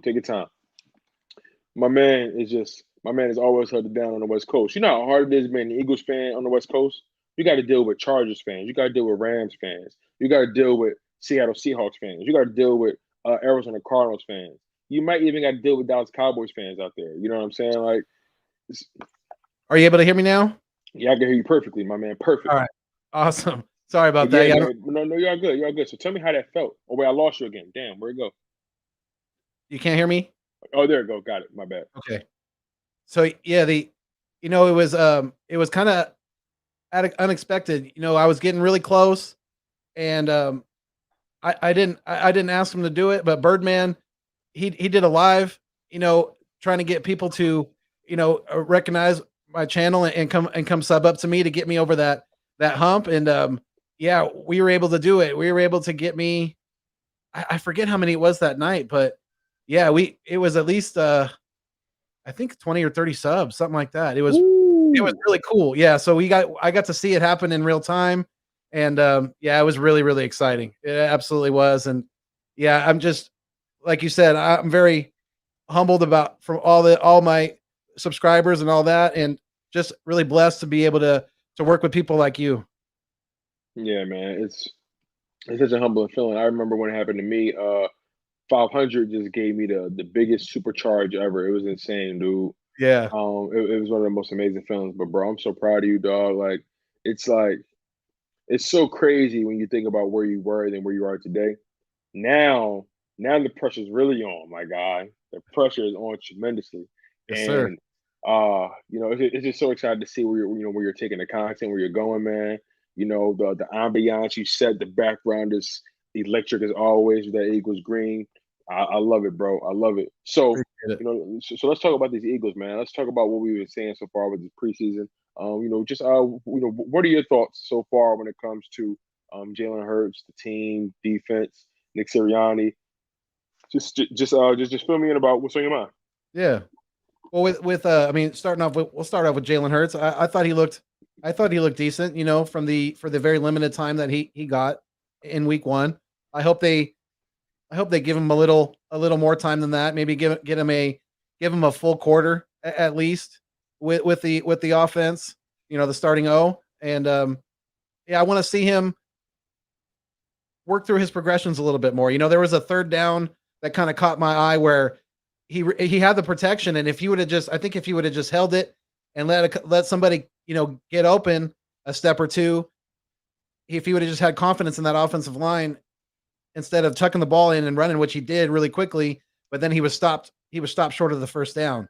So I want to see him progress in that aspect as far as going through his progressions and just not pulling that trigger too quickly to get out and run unless there's just a huge lane out there where you can, get a huge gain or something like that. But yeah, I like what I saw from the limited things that we got from Jalen. But yeah, if Ertz catches that ball on the first drive, then we probably get points right there. So yeah, the starting O looked very, very decent to me. But even more so, I was impressed with the defense, that the starting defense did not give up a damn point. And I think they're, like I've been saying in some of my content on my channel, that I think they're going to be our strong suit this year. I really do. I think the defense is going to lead the way. JG he's looking very, very confident. And I liked some of the things that I saw from his, especially from the starting unit. Obviously the second half didn't look very well, but you're talking about fourth and fifth stringers, guys who probably aren't going to make the team. They're absolutely dying to, make a play just to hopefully get a roster spot. But yeah, right. Sirianni looked confident to me. The offense looked very, very smooth in the first half, even when Flacco took over. We got almost over, it was 8.5 yards per play on offense in the first half. So, to me, that's a pretty impressive number. Absolutely. And like you said earlier with Mitch, we put up 16 points, did a nice little 2-minute drive at the end there and got a field goal. And like you said earlier too, Jake Elliott's looking pretty smooth right now. I want to see him make some shorter ones because that's been his issue, right? Good point. Granted, he did make his extra point when the touchdown was made. So true. We'll give him that. We'll give him that little bit of love, but definitely because those aren't no gimmies anymore. And since they moved it back a little bit, extra points not a guaranteed point anymore. Hell no, especially with Jake Elliott. But they say he be looking good in training camp, and he's showing that he's looking good now. Right. But let's see how he looks when the pressure gets bigger and bigger and bigger. When we're in situations where we're down. I don't know. Let's just say we're down 21-19. It's like we're down 19-21 or something like that, and we need that point to win the game. Yeah, you know what I'm saying. Let's see. Let's see how he does. When we tie a game up, and all he got to do is kick the extra point, and we take the 1-point lead. So it's definitely going to be interesting to see how he goes. Just as the season progresses, but it's just such a good sight seeing this team respond to the coaching staff the way they have. And granted, it's a new coaching staff. We didn't see too much disarray when it came to getting guys lined up. We didn't see too many things looking spooky when it came to the communication between Jalen Hurts and the line and his receivers, his tight ends. Things kind of working like a well-oiled machine. So you can't really ask for anything more. I'm really happy that Nick Sirianni is taking his time with this offense. And if you notice, they didn't play Miles Sanders. And I think that's because, one, they want to preserve his body. And at the same time, they don't want to reveal everything in their running attack. It's actually one of the reasons I think they didn't run the ball that much. Because I think Nick Sirianni has a lot of different tools going on in his running attack. And I just don't think he wanted to give it all up. But I do wish we would have ran the ball a little bit more. Yeah, and I think that Nick Sirianni has proven so far that he's no fool. This guy is got a good mind between the ears, and he's not going to look the other way when it comes to veteran coaching leadership like Jeff Stoutland. Absolutely, we're going to be a run first team, dude. It's going to take so much pressure off of Jalen Hurts. It's going to establish the line of scrimmage for the offensive line. and we're going to be attacking people, and we're going to be opening up some holes for all these guys that make this team in the running back room, which is pretty crowded. You know, I mean, even a guy further down on the list, like a Jason Huntley, he's even showing out in camp right now. So he actually did a good job in the return game. His longest return of the day, I think, was like 35 yards or something like that. So right. he's showing value. He's showing value. And now that Adrian Killens has been cut, you know, we're gonna need somebody like that deeper down the depth chart who can return kicks. So Jason Huntley might just make the team for that reason. No, you're absolutely right, man. I think Jason Huntley had 3 return attempts. And he accumulated 79 yards. He averaged 26 yards per attempt or per return. Yeah. Longest of the day was 35 yards. So I think Huntley is showing value in that return game. That's what I think. I know Quez Watkins had one for 22 yards, but Quez Watkins, man, geez Louise. Quez Watkins has been the best kept secret, and the secret is out. That's 2 screen passes. 2 screen passes, and he took him to the house both times. Yep. As soon as he caught it, I said bye-bye. And I didn't even I couldn't even see the blocking. And I was like, and then he down the sideline, I was just like, wow, I was laying down in my bed. I jumped up. And I don't care if it's preseason or not. That was electrifying. Absolutely, that guy is showing more and more that we need to get the ball in his hands as much as we can. Absolutely. Get him in space. Get this kid the ball. He makes everyone seem like they're running in slow motion. Yeah. I was watching it, and I'm like, wait, he's not even running that fast. But then I had to realize, no, it's not him, it's them. Yeah. He was so fast. He made everybody look. He made the entire play just seem like it was in slow motion, but they just couldn't catch him for some reason. I don't even think he actually hit top speed. Exactly. I said that to some guys on a live stream after the game. You know, I don't even think he hit his full stride out there. I really don't. I think he's got more left in his boosters than that. You know, absolutely. He's got more left in the tank. Absolutely. He's electrifying. Dude, that kid is dynamite. For sure. Like, I'm just thinking about the combination of Devontae Smith, Quez Watkins, Jalen Reagor, if he continues to take that next step, Travis Fulgham, Dallas Goedert, Zach Ertz, Miles Sanders. That's a legit offense. A bunch of young guys who can exactly young guys, so they're very inexpensive. Very inexpensive offense for 3 or 4 years to come. I mean, absolutely, yes, dude. Very exciting. Very exciting. With that experience O-line, Isaac Samalo still out with injury. B. Brooks got in, for a little bit. Which I like. I like the fact that Nick Sirianni wasn't pulling any punches with the veterans as well. He had those veterans go in and get some snaps. Yeah. Darius Slay was out there. You know what I'm saying? I really like that. I really like that a lot. I really like that a lot. Anthony Harris looked really good. Really good. Yes, the linebacking core looked good. Even some of the, I know the defense struggled in the second half, but I think that was more on the secondary. Yeah, absolutely. Yeah.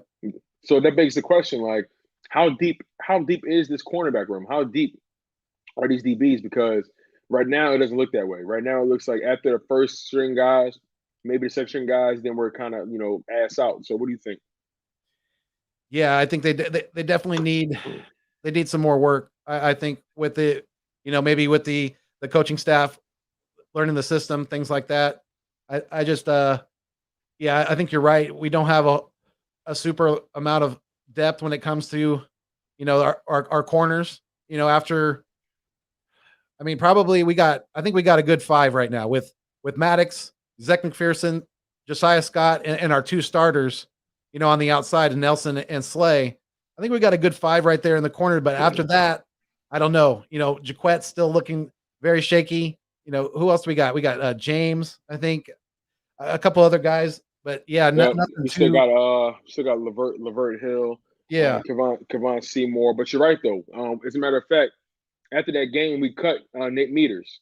So they're already starting to put guys on the chopping block back there. Yeah. And like you said, I think we have a good I think we have a good foundation with Darius Slade, then Steven Nelson, then Avonte Madison in the slot, and then you got Michael Jaquette, who's actually promising. Just got to, just taking advantage of the opportunity that are given to him. No doubt. So it's super exciting, my man. I mean, if you got time, I would love to keep you on the live, just to kick it until some more people get in here, if Definitely. they choose. But my man, like, I was thinking about the fact that with the running game, we had a lot of different guys touch that ball. To me, the guy who did the most with the opportunities he was given when it came to touching that ball was Kenny Gainwell. Kenny Gainwell, his longest run a day was 9 yards, but he averaged about 7 yards per run. His first one of his runs was 9 yards, and the other one was 5 yards. And then you think about guys like Kerryon Johnson, who put up 12 yards on 2 attempts.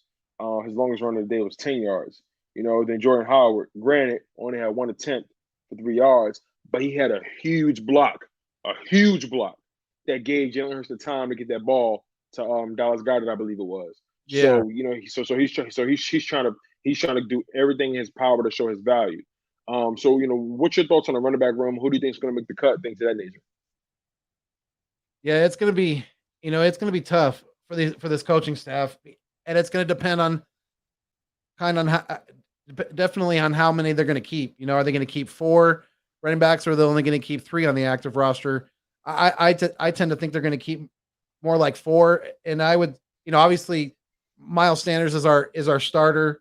I think Boston Scott has shown a lot in camp to earn a roster spot as well. So I think Boston Scott's and he can play a little special teams if needed. He could be a backup special teamer possibly. So right.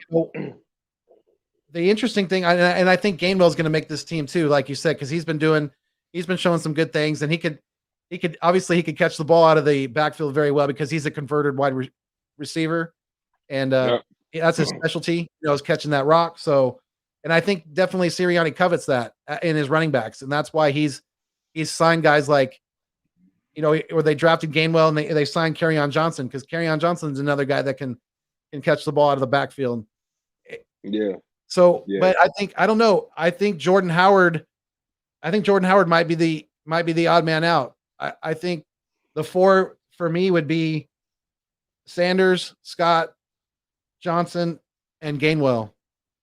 And then I'd probably have Huntley, and I mean maybe Jordan Howard on the practice squad if he's wanting to do that, but he probably wouldn't want to unless he doesn't have interest from anybody else. But that's one of the reasons he came back, because he didn't have too much value right out there. So this is pretty much like a make or break year for him. You know what I'm saying? Yeah.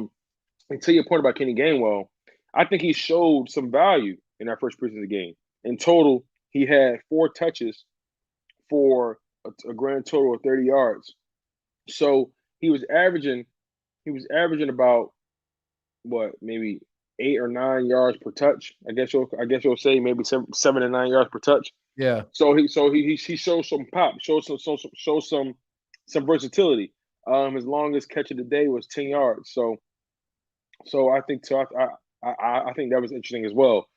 I'm trying to think what else, because it was only a preseason game, it's only the first game, and there's still so much that needs to be found out about this team. Definitely. I think the offensive line looked fair. There were times where they broke down earlier than I expected. But what are your thoughts on the whole Jordan Mailata Andre Dillard situation? Because now Andre Dillard's dealing with a knee injury, and that automatically sets him back. And I think at this point, I think it's Jordan Mailata's race to lose. Oh, absolutely, it is.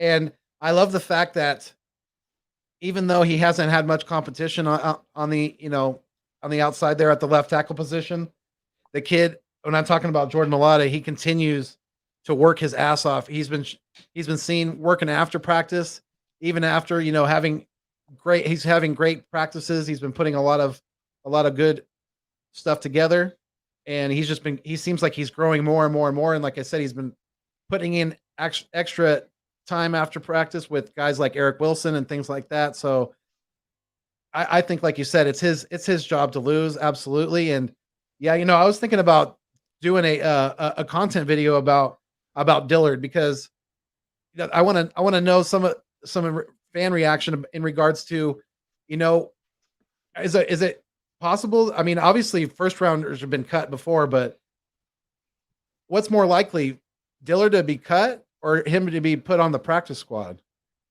Oh, man, Right? a first round pick being put on the practice squad, Yeah, exactly. Right. that's not something you want on your resume, I guess you'll say. You know what I mean? I don't think that's something that you even want. Man, that's a hurt piece. I think he's more likely to be traded than anything. Maybe cut, but they got to find a way to get something for him. It's gonna be tough though. It'll be tough because he's dealing with an injury. But well, I not think only that, but before he even got hurt, the kid's been showing that he's not very tough. He's getting frustrated very easily. It seems like to me the one game that he started at right tackle broke him. And if he's that easily broken mentally, then maybe he really wasn't worth the first round pick. Maybe he shouldn't be on this football team going forward. I feel you, and that's what separates him and Jeremy Lada. Jeremy Lada, you can tell he's had to earn every inch of that turf he's had to touch. He's earned every bit of it, and you can't. It's something to be said about guys who have to get it out the mud versus guys who went to a good school in Washington, Pac-12. Guys who pretty much were first round picks. They were pretty much given the keys early. Right. But Jeremy Lada, a rugby guy, tough as nails, from Australia, had to get it from the muscle every step of the way. There's something to be said about that. You can't deny something like that. You really can't. Not at all. Not at all. And just to think, of the possibility of next year, let's say Isaac Seumalo is more comfortable playing center. Or if Lurk Doriga or somebody else is playing center, and then we have Dickerson and Mulata on the left side. Oh my gosh. That's one angry side of the football. That's going to be destroying people. Destroying people. Yeah. It's going to be so fun to watch. Right. Now, the NFL's top 100 players list just came out. And Fletcher Cox made the list. He was number 63. I think it's about time they stop slighting this. You know what I'm saying? Yeah. Because Fletcher Cox, he's a man amongst boys. He's a man that's always done his job. He's a man that's never ever. And Jason Kelce made the list. Jason Kelce made the list at number 92. So remember last year we didn't have any players make the top 100. Top 100, which is blasphemous. Right. But Fletcher Cox and Jason Kelce, two anchors in the trenches, made the top 100 list. What's your thoughts on that? Like you said, I think it's about time we start getting some respect. Last year was absolutely blasphemy, like you said, and Kelce, I think he deserves to be higher on that list, higher than 92. Real quick, and make that 3 players. Brandon Graham. I was gonna say my guy BG better have made that list too. BG made number 99. Just made the list, but he's on it. He's on it. Hey, what's your thought? Yeah, give me your thoughts on that, man. BG, Fletcher Cox, Kelce. The 3 anchors in the trenches. Yeah, that's. And we got those guys returning back this year. So and they still, I believe, even Kelce, he's gonna have a good farewell tour as far as last year. And I think all 3 of these guys have a lot left in the tank. And I'm glad they made the list.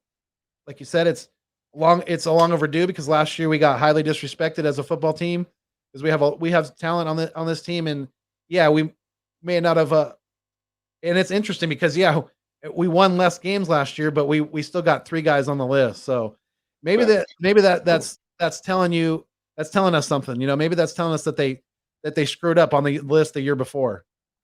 I think that's definitely what it's telling us. Yeah, because in my opinion, those guys have been just as impactful as the year prior. Yeah, we just had a bad year, and right. I think the way they justify it is it's kind of hard to put anybody in the top 100 if they team with 4-11-1. I think that's how they justify it. But that's a team stat. the record is a team stat. Right. When you think about those guys individually, they have been legit dynamos each and every snap on the field. I know with Fletcher Cox, there's been rumblings about maybe we should move on from him because how hefty the contract is. And even I've talked about it. Even I've touched on it. Even I've said, maybe it's something we should consider. But when you think about his value in the trenches, when you think about just how differently that team looks in the running game without him versus with him, you can't just get rid of him. You can't just get rid of that man.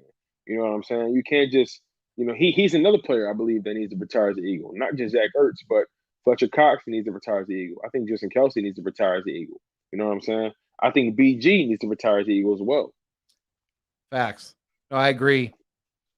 But I tell you this though, and yeah, I agree with you. I don't think he should be traded unless somebody throws us a deal that's just out of this world. But I don't see that happening, and I don't want that to happen because I love what we have in the middle.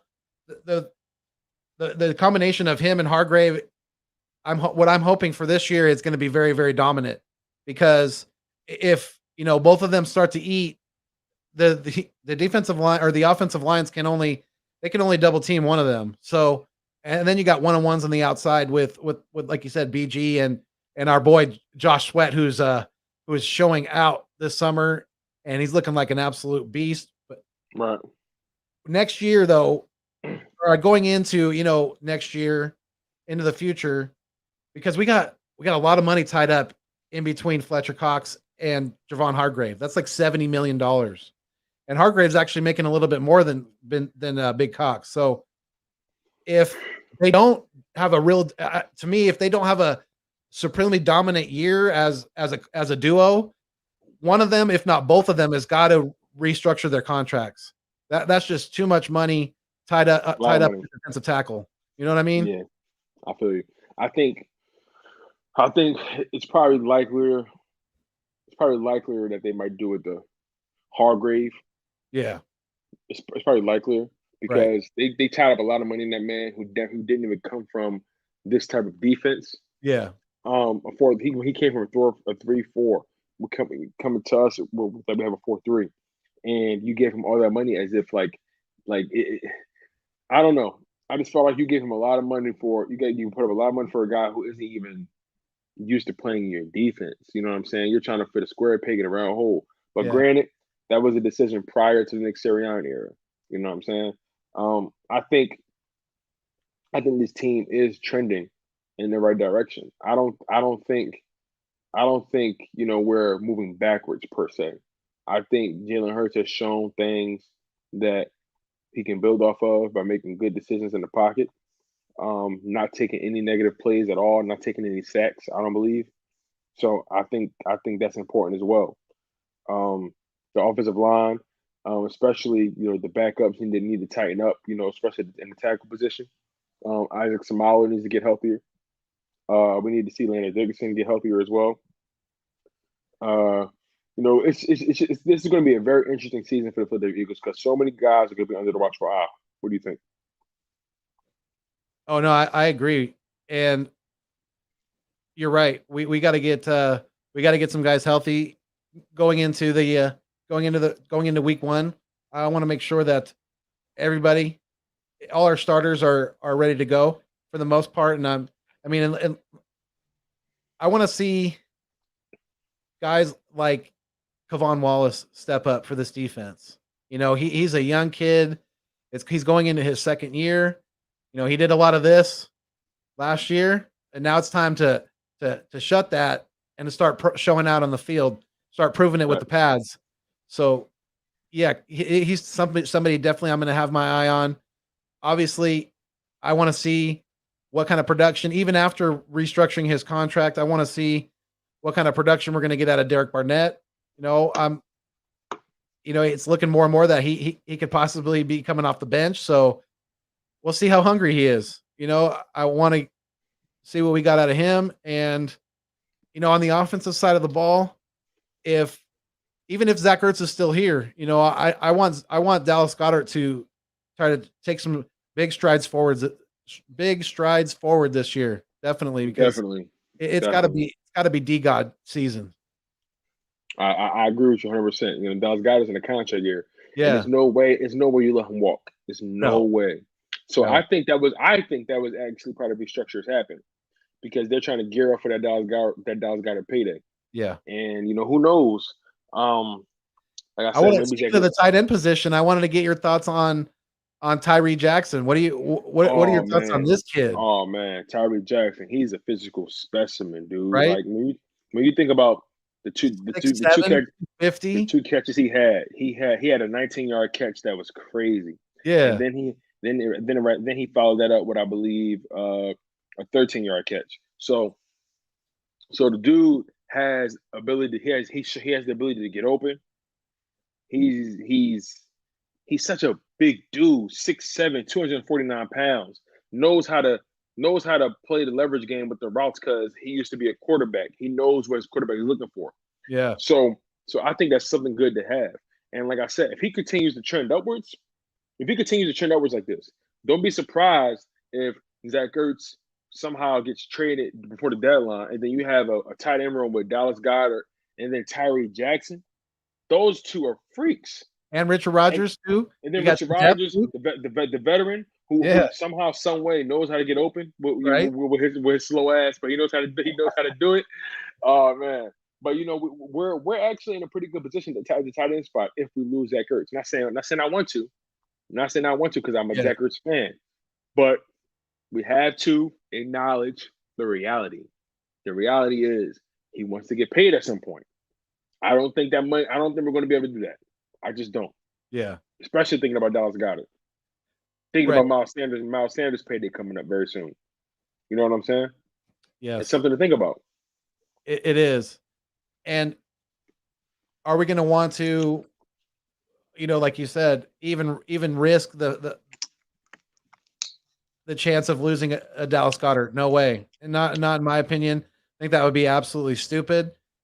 And if you got a future of, because I mean, Tyree Jackson, he kind of reminds me so far of like a Darren Waller, you know, the tight end for the Las Vegas Raiders. You know, I was thinking about that. Good point. He's like he's big but he's still athletic, things like that. So that future could be very bright at the tight end position. And if we give Dallas Goedert his money and then we keep Tyree on his rookie deal, you know, for the next 3 or 4 years, then yeah, we could have a really solid combination even with that, even after losing Ertz. Big facts. And you know, who knows? Like we're in a better position than people give us credit for. We're in a much better position people give us credit for. I think so. If Jalen Hurts can continue trending upwards, right? We could potentially have a legit quarterback on a rookie deal and refortify this roster with the assets we have. Right. Now, granted, Carson Wentz has now put that third first-round pick in jeopardy with his injury, but you can make an argument as well. Yes, we might lose out on the first-round pick, but you also can say that the Eagles probably dodged a potential bullet. You know what I'm saying? Yeah. We dodged a potential bullet with that Carson Wentz injury because the injury that he received was a no-contact injury, my man. No contact. Right. No contact. Not at all. He just put some pressure in that foot, and all of a sudden, he just re-aggravated the old injury he got like in high school and college. Yeah, I don't know how much I believe that, especially about way back from high school. Right. It was that's it. That sounded like lip service to me. Yeah, absolutely. And you know, while we have him on the, you know, on the plate right now, we're talking about number 2 for the Colts. I wanted to ask your opinion on what your thoughts about. You find it kind of interesting that Doug Peterson is at the Colts practice, hanging out with Carson and Frank Reich. I mean, maybe their relationship wasn't as turmoiled as we thought. Of course, like, you know, it doesn't look too good. It doesn't. It doesn't look. You know what? It doesn't look good for Howie Roseman. No, not at all. He doesn't look good at all in that situation. Right. As a matter, because think about all the people that was on that Super Bowl roster, coaches included. They're all, and I pay close attention to the details. Doug Peterson had on Colts gear. Yeah. Granted, he's not a coach over there yet, Right. but he had on gear. So Yeah. I don't know if that was, hey, you're here, let's give you some free gear, or whatever. I didn't like the optics of that. No. And he was seen earlier in the week at Bears camp wearing Bears gear. So I mean, you can take it for what it is. I think he's just visiting some old friends. But I mean, the fact that we heard that Doug and Carson weren't talking for weeks on end last season. If that's the case, if their relationship was so bad, he wouldn't be anywhere near Indy. Well, I didn't believe that anyway.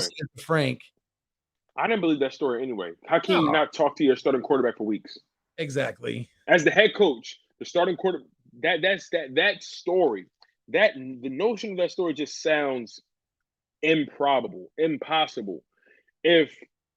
How can I be the head of a restaurant and not talk to my lead cook for weeks? Right. My lead cook. Yeah. And we're losing money somehow. The people are complaining about the food, whatever it may be. I am a head of a restaurant, and I haven't spoken to my lead cook not once. I find it hard to believe that Doug Peterson didn't speak with Carson Wentz for weeks on. That just doesn't sound probable. Right. Practices, meetings, game tape. When they go over game tape, the game plan. It just doesn't sound possible in football. It doesn't. It's so unrealistic, especially when you don't have an offensive coordinator. I could see possibly if you had an offensive coordinator like a Frank Reich that Carson was really close with, then that's a possibility. But still, it's very, very slim. It's very slim probability. Exactly, man. But like you said, it's very interesting that he was over there. Now, I find it hard to believe that he's going to take a coordinator gig anywhere because he did win a Super Bowl and he is a head coach. I doubt that he will ever take a coordinator gig ever again. Yeah, I don't think so. But you never know. That's true. That's true. You never know. If you want to work in the NFL again, sometimes you got to swallow your pride a little bit. Yeah. Otherwise, it's back to high school for you, Dougie.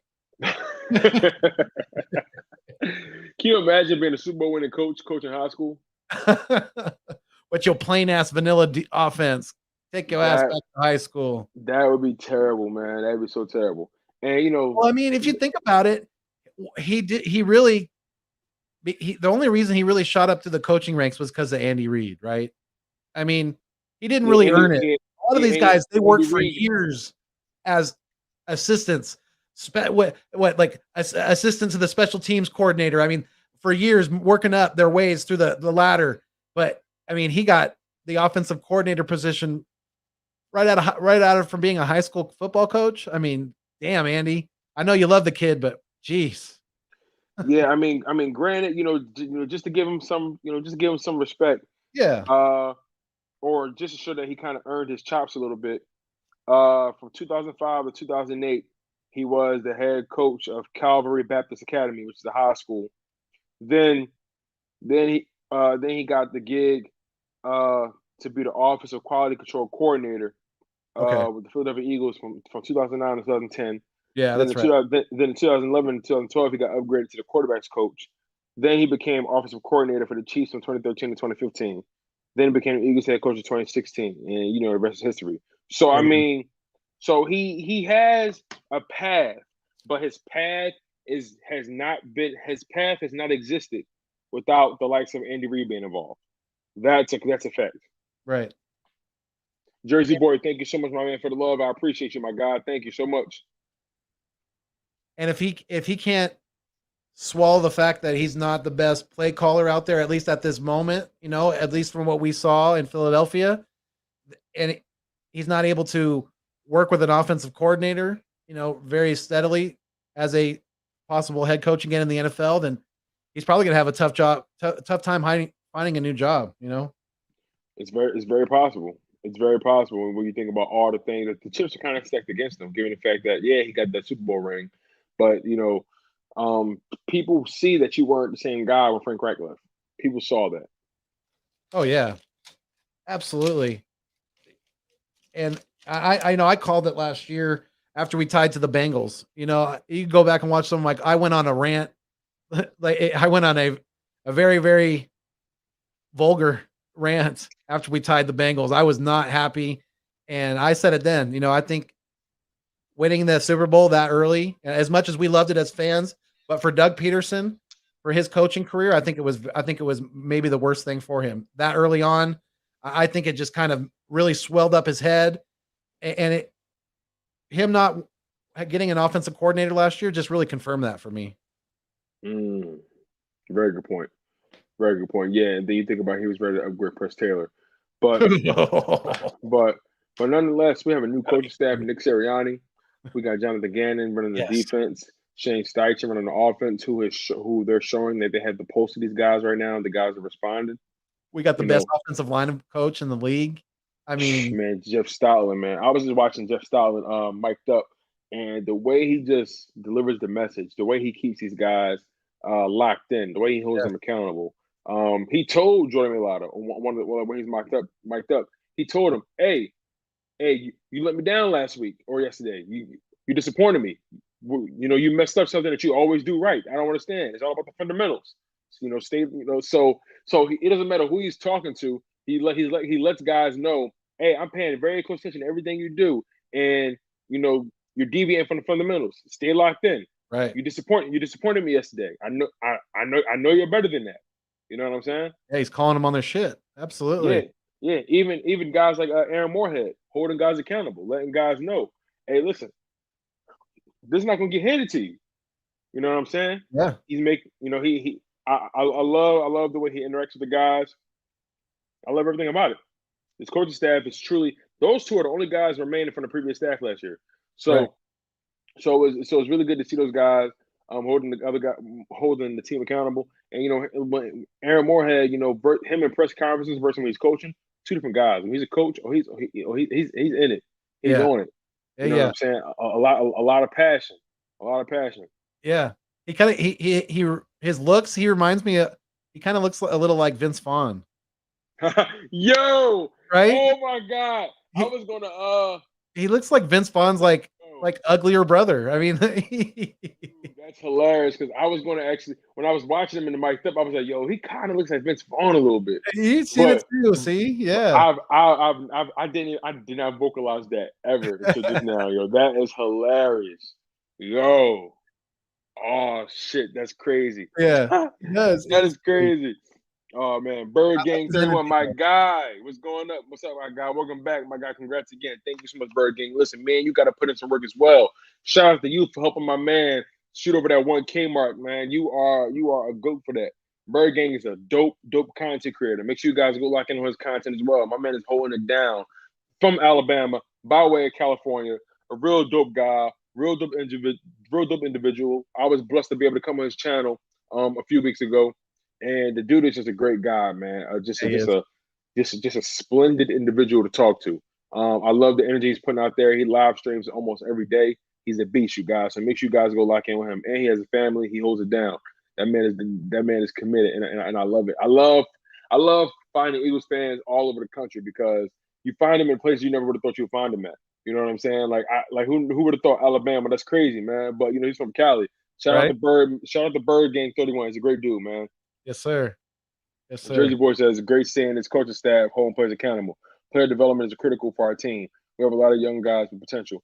I agree, man. Like I was paying, like from what I saw, the route running looked pretty crisp for guys like Jalen Reagor. Jalen Reagor had a really good route that he ran for that 13-yard catch he caught. Yeah. He looked. I think it was like an out route or something like that, but he looked really good. Guys are flying to the ball. You know, it's just that third and fourth string, those fourth and fifth stringers, didn't look good. They just looked like they didn't belong on there, man. They just looked like they didn't belong. They looked like they didn't belong at all. But you know, guys like that, they don't really make the roster for the most part. They're just bodies for real. And really, what you're trying to do is just find diamonds in the rough in those kind of situations, you know? Yeah. Yeah, like when Sean Bradley was playing in the second half, you know, him, our new draft picks, Teron Jackson and Milt Williams. Besides Quez, I mean, Milt Williams probably had the best game at any Eagle. Looked amazing. He's looking very dominant already, and I'm excited for this kid because he's like the opposite of position wise, he's the opposite of BG. He's got the same versatility though.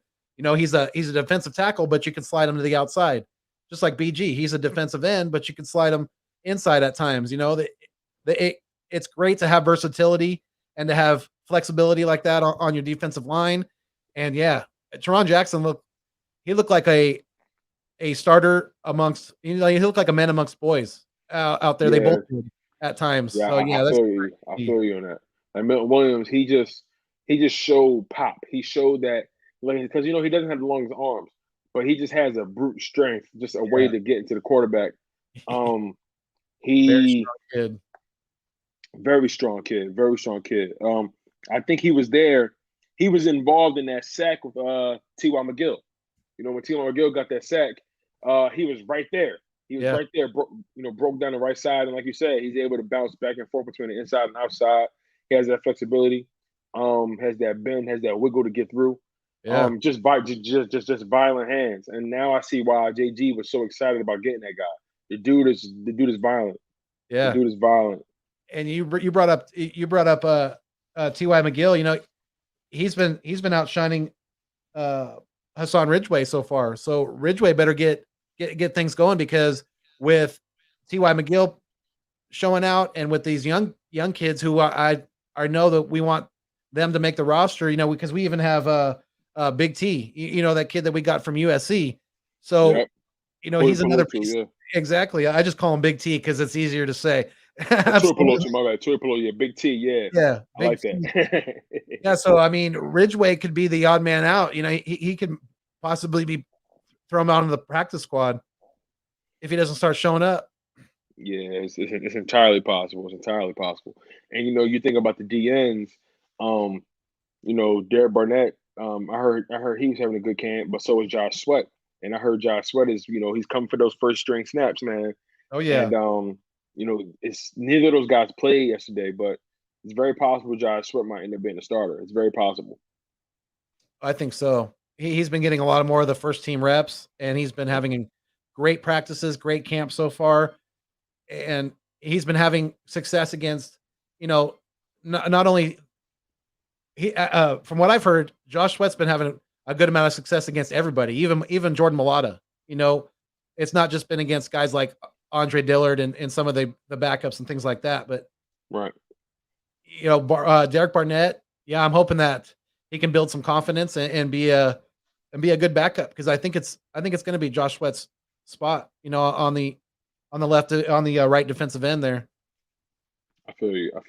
But yeah, Jersey Boy said, "Who are you guys' breakout players on offense and defense?" He said he got Rager and Davion Taylor. Right now, just based off of after that first preseason game, I'm going to go with Quez Watkins, and then on defense, I'm going to go Milton Williams. I think Milton Williams is going to surprise a lot of people this year. So yeah, Quez Watkins and Milton Williams are my guys, man. Okay. Yeah. On defense, I'm going Josh Sweat. I think he's going to lead the team in sacks this year. And on offense, I'm going to go Quez.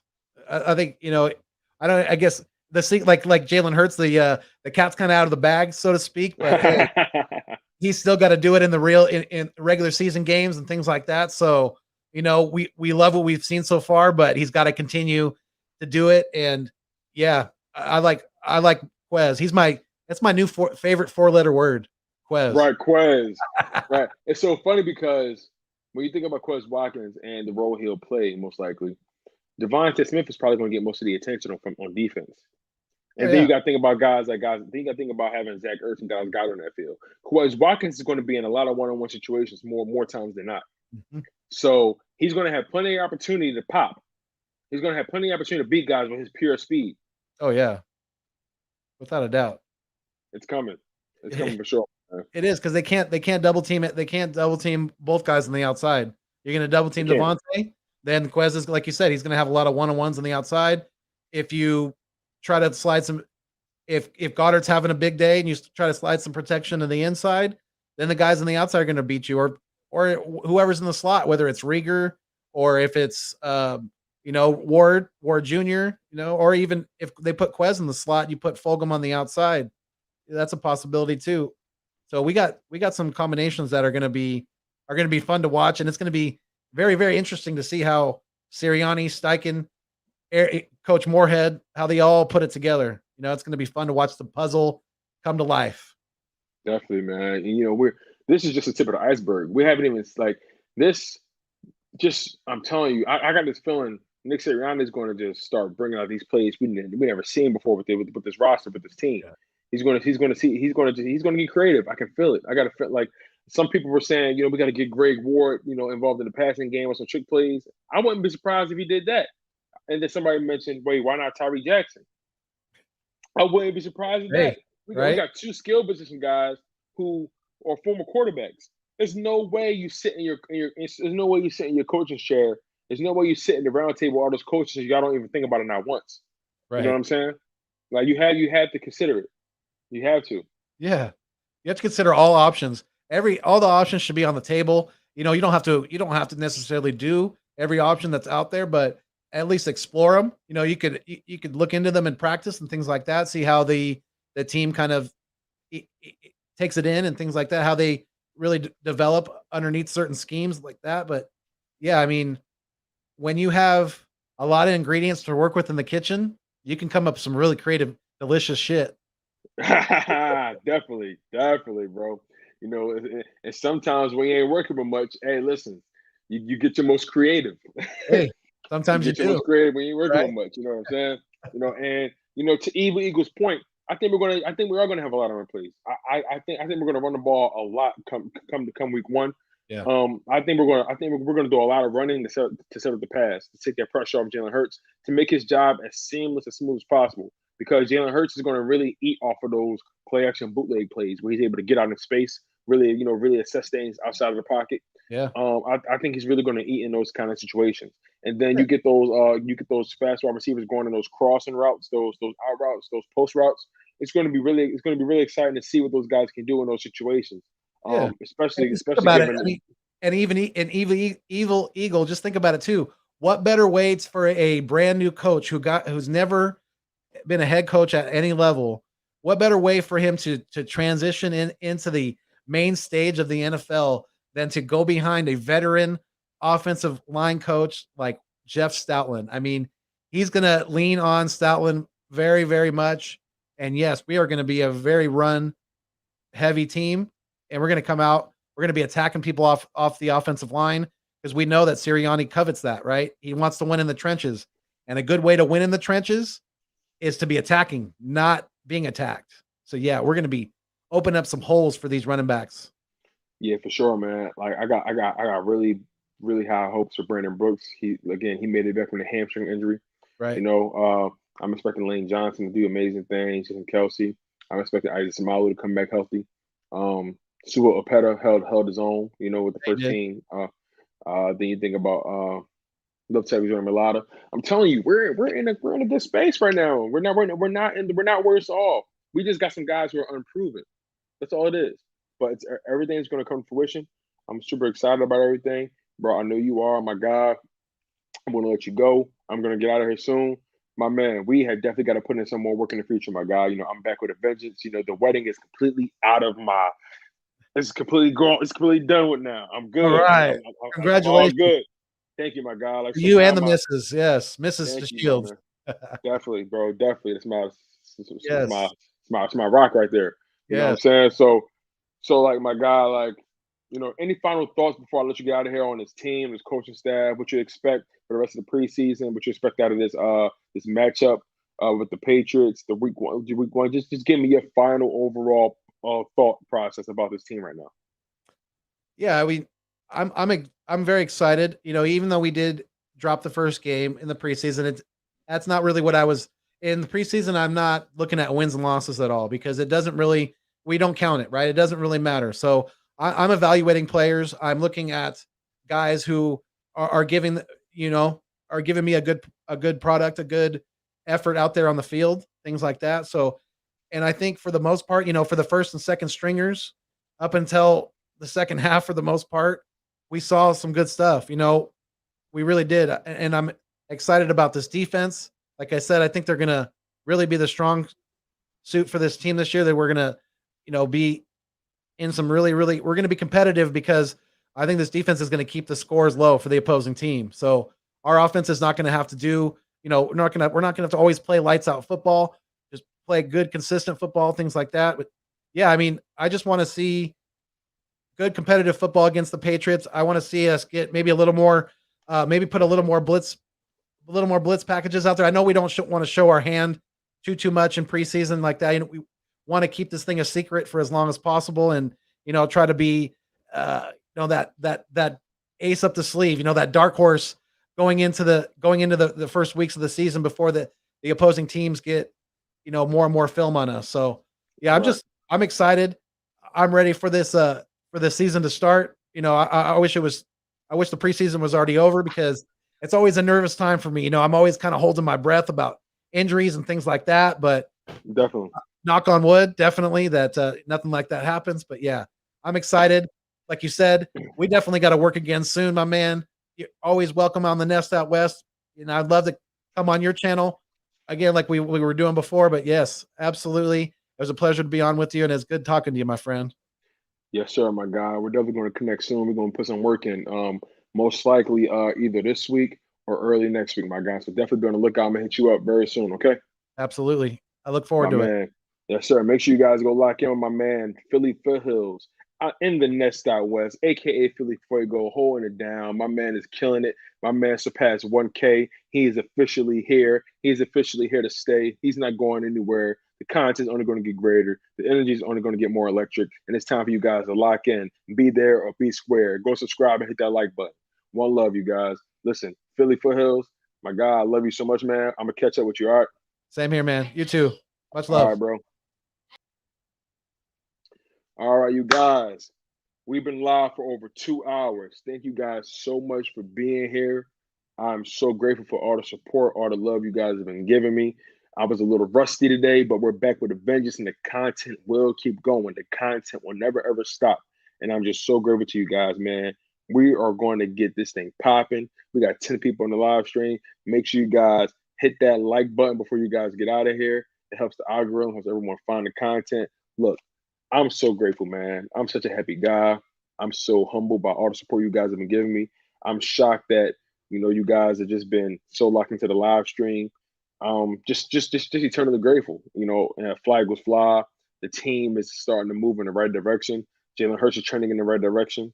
The coaching staff are trending in the right direction. What more can we ask for? If you guys new to my content, make sure you like, comment, and subscribe for more. And also, make sure you guys support the Chalk It Up merch shop as well. The links are available down below in the description if you want to support me and the channel. And also, the super chat button does work now. I can get super chats, so you guys can support the channel any way you possibly can, any way you want to. Just know that I'm grateful, and I will always be grateful. I'm your humble host, Tone DeShields II, and you guys were locked in on your dose of Chalk It Up. Where no matter if we win or if we lose, we just got to charge it to the game. One love, stay humble, stay healthy, and most importantly, stay hungry.